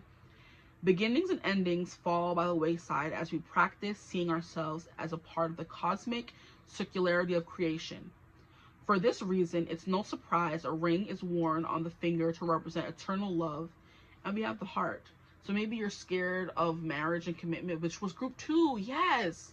Bruh. Okay. Done. Mic drop. Okay. Now it's making sense. For this reason, it's no surprise a ring is worn on the finger to represent eternal love that surpasses space, time, and worldly things. So much can be projected onto this archetypal image because it mimics the Earth's orbit around our great sun and the intimate bond between two lovers. And we have fear of intimate union in the heart. Wow. It is the micro and macro united. This card calls us to deepen connection with self, other, and the world at large. So that's the isolation. You've isolated yourself from the rest of the world. It's not cute. You've isolated yourself from falling in love and being around people. That's not cute. Okay. That's something that could be wrong. Okay. Now, meanwhile, there may be a literal wing waiting to adorn your finger. Okay.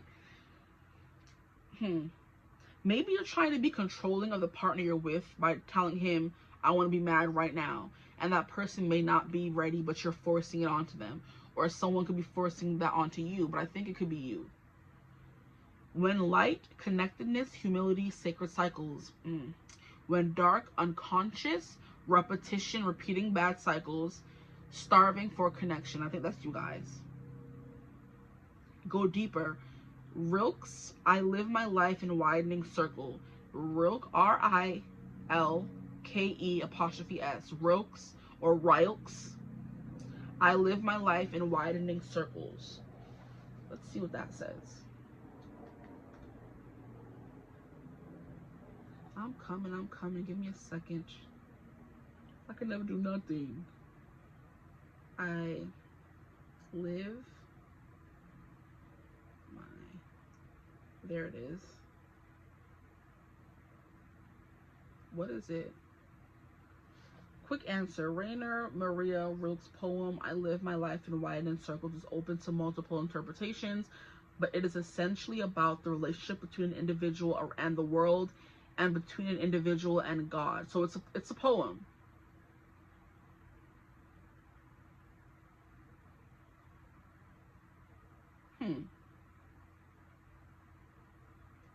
I live my life in widening circles that reach out across the world. I may not ever complete the last one, but I give myself to it. Very interesting.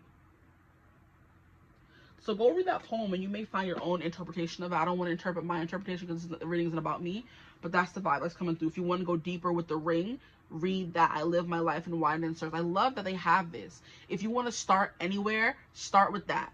Okay? Start with that. Now, there was also a song that will come through in the ring, and it's called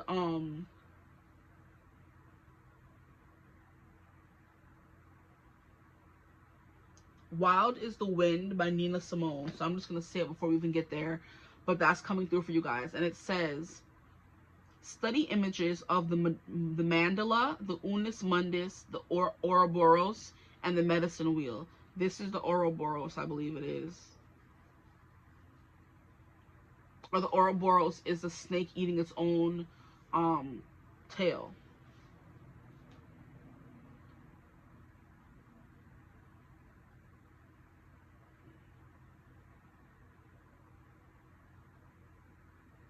Yeah, the Ouroboros is the snake eating its own tail.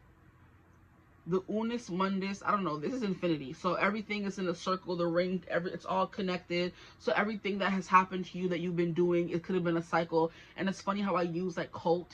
You guys could have been from that, or you grew up in Mormon or Amish, or, you know, very like things where the women are disempowered, the men are all in control, that kind of energy, you know. And maybe if you've broken free from that kind of life, you think you've broken the cycle, but you actually haven't, because the same things they were doing is what you now try to do to others, you know? Okay. Very interesting.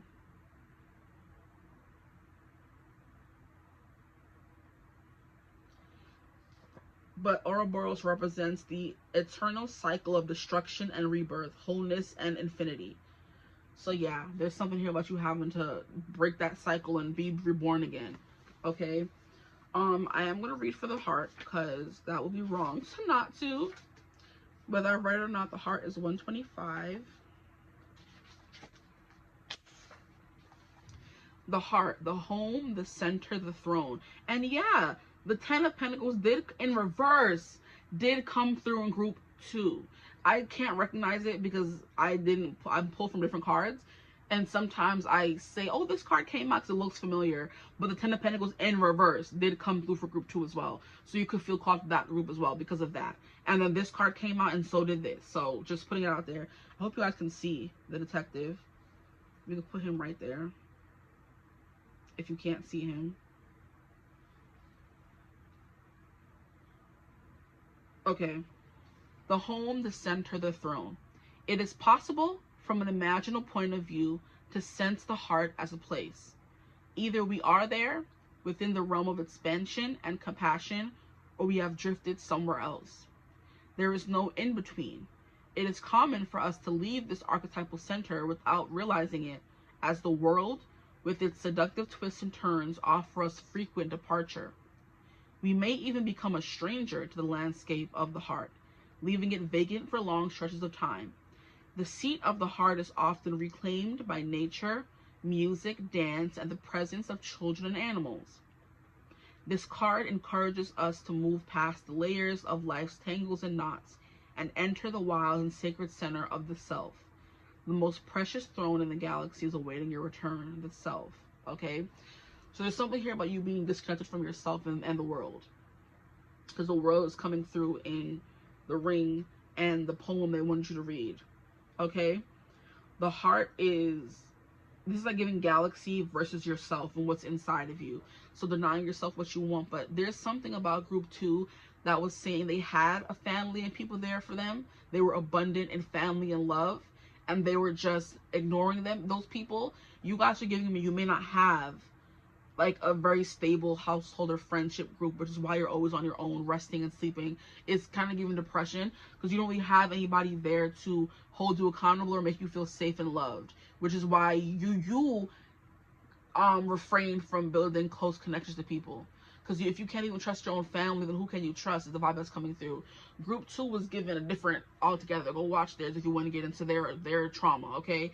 Your trauma is given, you don't have anybody there for you, so you refrain from, you know, or you didn't have anybody there for you, so you refrain from making connections with people because you think you're better off on your own, okay? And that could lead down a very destructive and lonely path, okay? And I think for group 2, there was a song that was coming through, or maybe it was group 1, I don't remember. Scared to Be Lonely by Dua Lipa and Martin Garrix or something. Scared to Be Lonely is the song. Yeah. You're scared to be with people and build connections because of a hurt from a childhood wound. You were betrayed, you were abandoned from your mother, your father, you know what I mean? You were given away, that kind of energy. You were abused, you were tormented, you were stifled, you know what I mean? And now you are so greedy to make yourself happy to the maybe detriment of other people around you. Because this 10 of Pentacles being this, I mean the 10 of Cups being the center of the reading, the 10 of Cups is the emotional fulfillment, you know, finally finding your happy ever after. And maybe you think you found your happy ever after because you're on your own and you're happy by yourself. Like, yeah, this is my happy ever after. Just me, myself, and I. That's what I got in the end. That's what I found out. And ain't no need to cry. I took a vow that from now on, I'm going to be my own best friend. So where group 2 had family and loved ones there, you don't, or you don't want to. And that's the main difference. But you guys are both scared of intimacy, which is that you know. So maybe you don't watch group 2, or maybe you do. Who knows? If you feel called to, then watch it. But this is your message is different from theirs. It's given you're so scared to give yourself and your body over to people. You remain a virgin for the longest time in your life. You still are one because you don't trust anyone, or you're scared to give your body away in that way, or be vulnerable with someone in that way, or maybe your virginity was stolen from you and you never got a chance to give it away. Now you're scared of everyone and everything, you know? So you isolate yourself from the world. Just take what resonates for you guys. But when light, expansive, knowing, gentle clarity, when dark, fraught, tangled, and betrayal, that's exactly it. You're fraught, you're scared, you're skittish, you hide from everyone, you're tangled, you don't know where to start or what to do, so you rather just stay by yourself. You're confused, essentially. And then we have betrayal. You've been betrayed. But go deeper. Wild is the Wind by Nina Simone, okay? Now, you know what? I still have it on my phone. Let me read that for y'all, child. The lyrics are, love me, love me, love me, say you do. Let me fly away with you. For my love is like the wind, and wild is the wind. So her love is wild, okay? For you. Or that's what love can feel like, but you're too composed, you're too skittish, too scared, too introspective, too, what's the word? Where you isolated, yeah. Give me more than one caress. Satisfy this hungriness. So some of you could also be touch deprived, like my group 2s. Lord, what have you been through in the world? Life is just so ghetto, child. My group 2s, my group 3s, even my group 1s, we all been through some things, child. Okay. Whew. Let the wind blow through your heart, for wild is the wind. I can't read wow today. You touch me, I hear the sound of mandolins. You kiss me, with your kiss my life begins. You're spring to me, all things to me. Don't you know your life itself? Like a leaf clings to a tree? Oh, my darling, cling to me. For we're creatures of the wind, and wild is the wind, so wild is the wind. You touch me, I hear the sound of mandolins. You kiss me, with your kiss my life begins. Daddy, you're spring to me, all things to me. So this could be something here about a father wound. I was getting family very heavily for both group 2 and group 3. Hold on.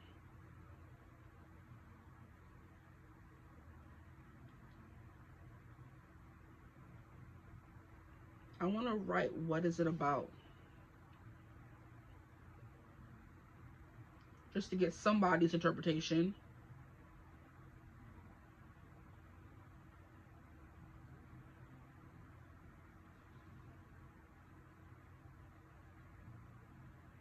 is the story? No, not that. Y'all pissing me off. Hold on, let's see if this says something. Is this, they're saying it's by David Bowie, but I'm pretty sure Nina Simone.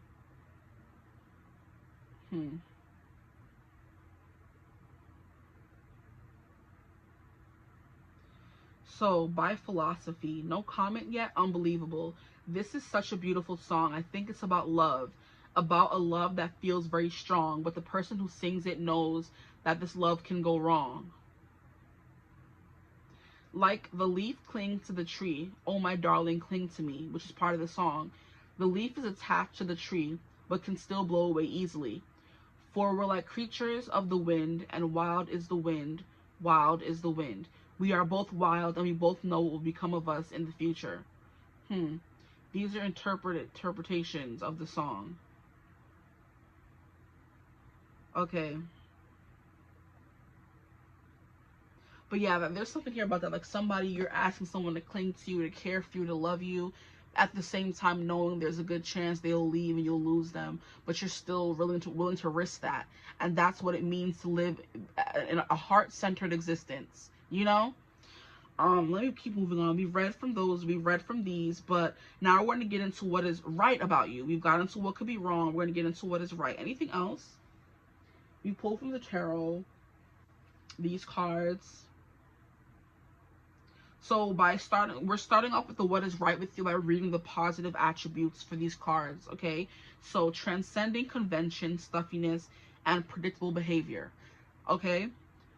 Enlightened, benevolent leadership benefiting those in your charge. Now we have great powers of observation and intuition, desire to seek out the truth.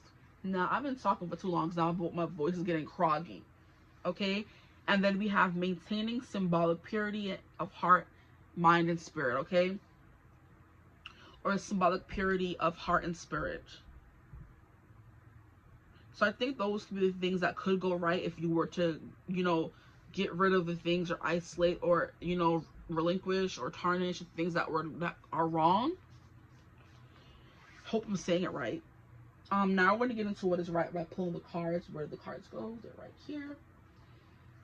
Spirit, can you please tell me what is right about my group 3s? Please, Spirit, what is right about them? My group 3s, what is right about them? No, thank you. Look, the cards keep falling. An academic fool. Okay, what is right about my group 3s, please, Spirit? And it fell again. You see, I'm about to start. Yo. Whoo, let me just relax. Knight of Vessels, the eel.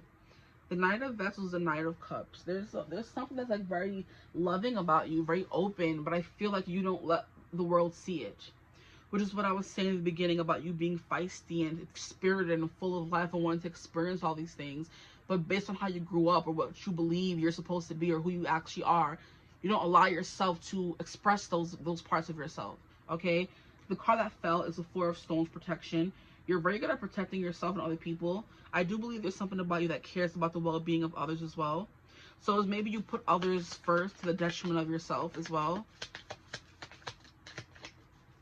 We have another 4 coming through, though. We had the 4 of arrows, and now we have the 4 of stones, 4 of pentacles. Yeah, you protect yourself too much. You put a force field around yourself and don't allow people to come through. But there's something here about you being very protective towards others. It's giving how people who have dealt with certain things like go the way of the empath sometimes. And it's you just give so much to other people that you really have anything left for yourself. You know, you give too much of yourself. That could be a good thing or a bad thing. It just depends. We have a Queen of Stones, the bear, the mama bear. You care about people very much, yeah. You like to take care of people. You feel like you're duty bound to certain people. You're duty bound to make sure everyone has a good time and everyone's feeling safe because you know what it's like to not feel safe. It's essentially what the vibe is saying. We have the Wheel, which did come through, funnily enough, for group 2 in this same exact portion of the reading. So it's abundance, it's luck, it's fate, is you have a destiny here to achieve. And here we have this quilt. This is somebody building a quilt, making something. So you have something to achieve while you're here. Giving destiny.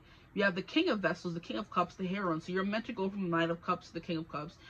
Someone who can control their emotions, who can control when they're feeling certain things, and someone who understands himself and his emotions so much that he has control over how they affect him. That's the King of Cups. I wanted to say King of Pentacles. You guys can be King of Pentacles as well. And then we have the Six of Bowls, Abundance. Wow. That Six of Pentacles, and I mean, that's King of Pentacles energy. Let me fix these because you're acting up. So you're so caring. You care about people so deeply. You want to help. You want to be the mama bear. That's that protective energy coming through. You see this deer there, and you're going to protect the deer. You're so soft. You're so tender. Is what's right about you. You haven't let these things you've gone through make you sour. There is some negative aspects that have come through based on how you were raised or what you grew up around, but I feel like at the end of the day, you are still this very, very prosperous, very abundant. Abundant is Queen of Pentacles vibes. The King of Pentacles came through mistakenly. I said it, but there's no such thing as me mistakenly saying anything. It came through for a reason, okay? You're very good at making your own reality, okay? There's also, like I said, something here about you having a prophecy or a destiny to become something or overcome these things, okay? So the faster you do it, the faster you can get to this abundance, because these come after.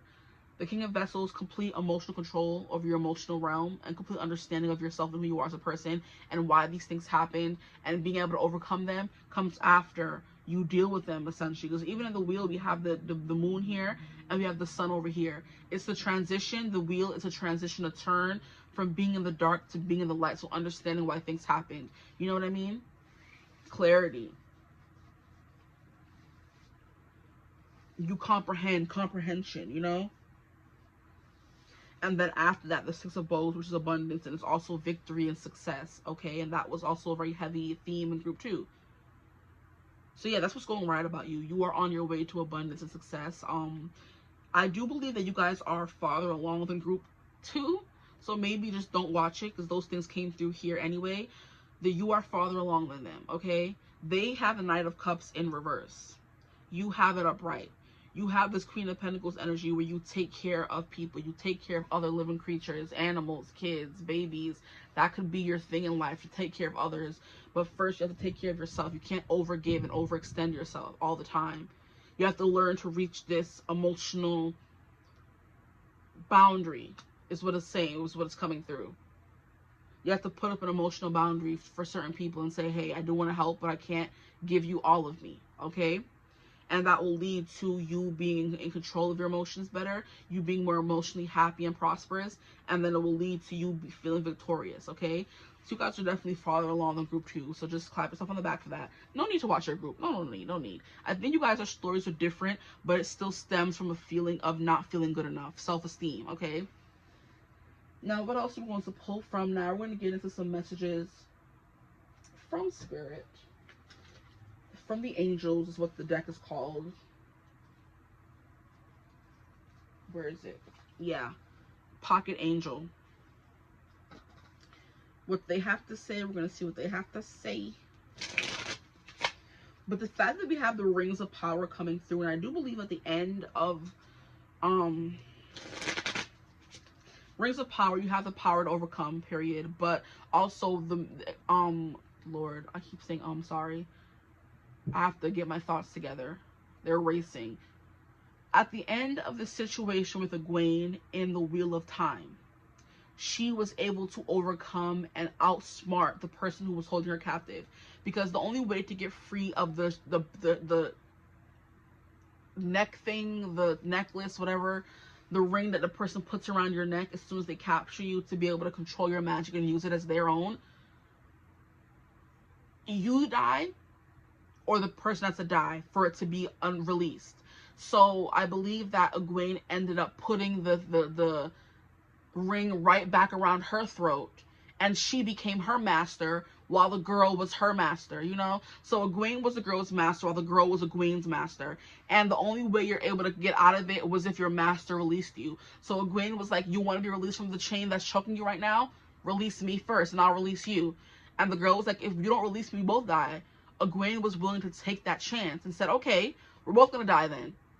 So while the girl was dying, Egwene was choking as well. And then eventually the girl was like, okay, fine, I'll release you. And then she released Egwene from the necklace thingy or whatever it was called. I think it was called like an Adam or Adame, something like that. And she's like, okay, release me now. And Egwene was like, hee, no, like, you're funny. And the girl ended up dying, you know what I mean? But Egwene was free because she outsmarted her, okay? So the rings of power, you have the power to overcome whatever it is you're dealing with. And you're definitely well on your way, okay? So good job, my group 3. I'm proud of you, okay? As someone who's been through similar things, oh, Lord, I'm proud of everybody that gets up every day and keeps fighting. We have you need to rest, yeah. And it's funny that we have the rest card coming out. So do they rest too much or not? Like, come on now. Take what resonates for you. We have forgive and let go. So you could be holding grudges against family members or people who did you wrong. Let it go. Let them go.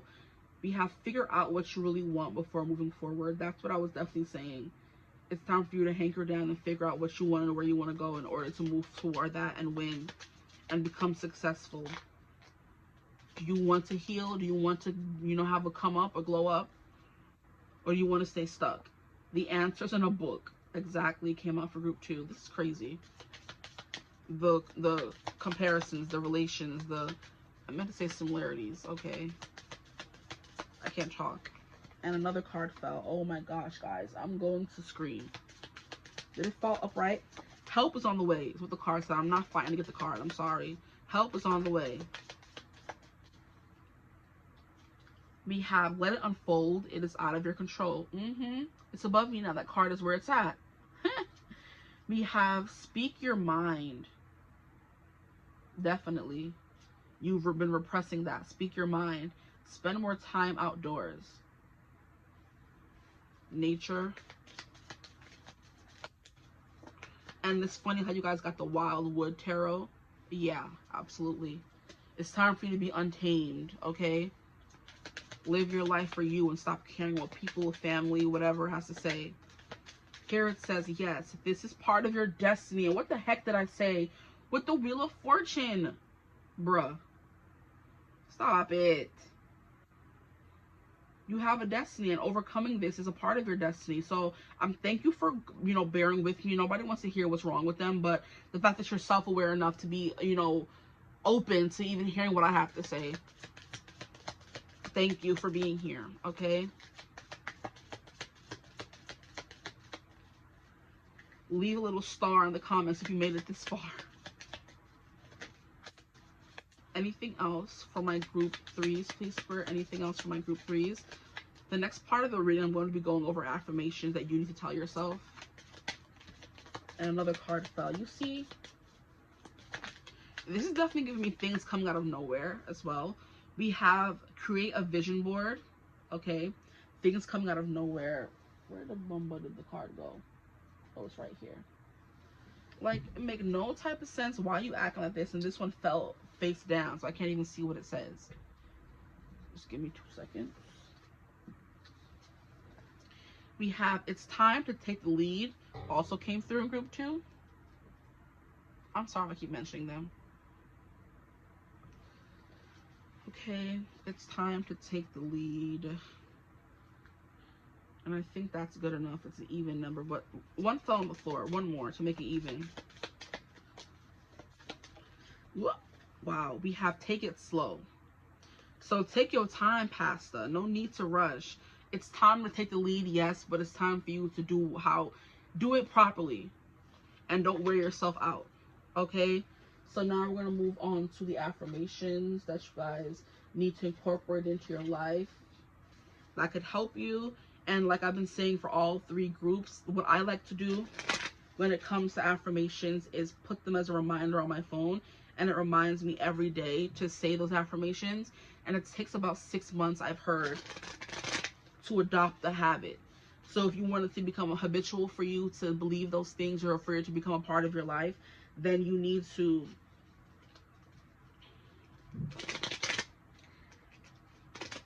remind yourself every day and say them every day, okay? That's basically what I meant to say.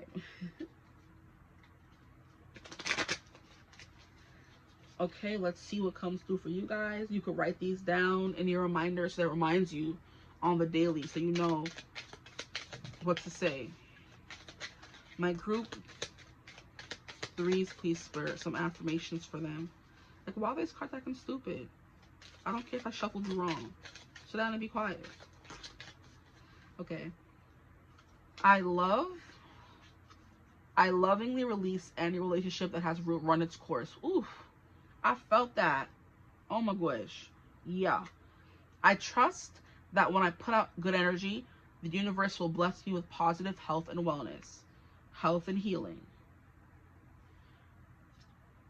I know and trust the universe will only bring me loyal, supporting, and loving relationships. You guys are definitely giving you attract narcissists, okay? You're also very controlling as well. That did come through. You know, it's a trauma response. To want to control everything after having no control. Understood. Okay, we'll work on that.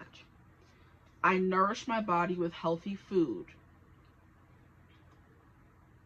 Let me put these aside so you can still see these other cards. I am comfortable in my own skin.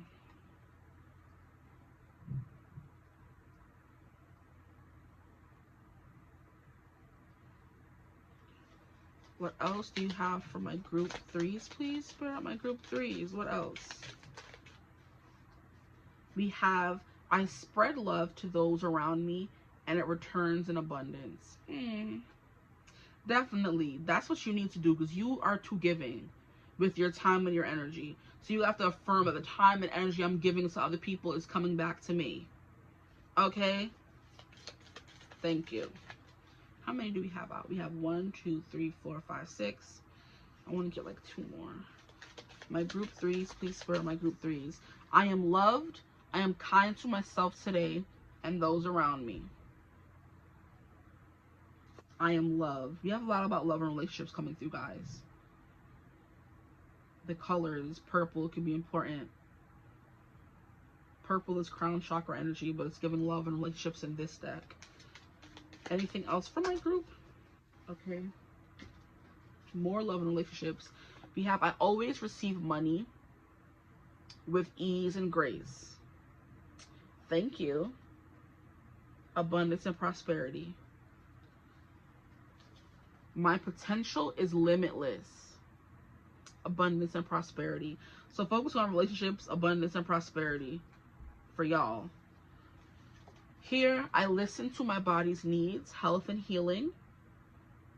Okay, so if it's hard for you to realize, to understand how you're going to change your life, what you're going to do, if you need to be more active, because that did come to the beginning of the reading, exercising more, you know, cleaning up more, being very tidy, create a vision board of what you want to eat more of, so it's easier for you to implement it. Because just thinking about it, it's not good enough. Having it constantly reminding you by seeing it in your area is going to motivate you more. Okay, it's giving me how people on social media tell people, like this, comment so I can come back and do this. For people who recommend different better foods to eat, better, you know, routines to incorporate, stuff like that. There's people in the comments like, I know I'm gonna forget this, so like, so I can come back and remember. You know, a vision board is that exact thing, but you're holding yourself accountable and putting it in front of your face every day. The foods you want to eat more of, the exercises you want to do, the travels you want to do, because the more you visualize it and see it in front of you every single day, the more it's gonna help you manifest it or encourage you to do those things, essentially. Which is why they say, if you want to travel more, make a vision board. If you want to get rich, make a vision board, because you seeing that inspiration every day is going to get you motivated.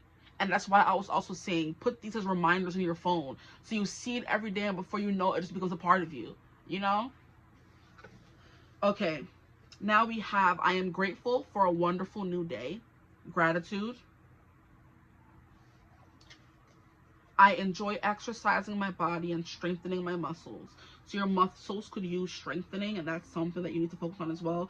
Make a vision board of all the food you want to eat, all the exercises you want to try, and then start doing them. And you could check them off a list or something, making a list, a vision board of something that you can see every day, not a list you put on your phone and then you'll leave and forget about. A vision board is something you're going to see when you're leaving the house every day, when you're coming home every day, so you can encourage yourself, okay, let me try at least one of those new hobbies today. Let me go for a walk in the park, join a new gym, you know, do Pilates, yoga, go for a bike ride, go sit down in nature and meditate. You know, seeing them helps you do it. Now, yeah, listen to my body's needs, okay? I'm gonna leave your reading right here. No, we have more cards. What am I saying? Let me get the last deck for you guys. This could be used as advice or something that you're already doing right. So you would know. If it's something that resonates with you when I read it, then it's something you're doing right. If it doesn't resonate, then it's something that you know, some advice. Okay? Brody, these are way too many. Don't play in my face. I'll take this one, though.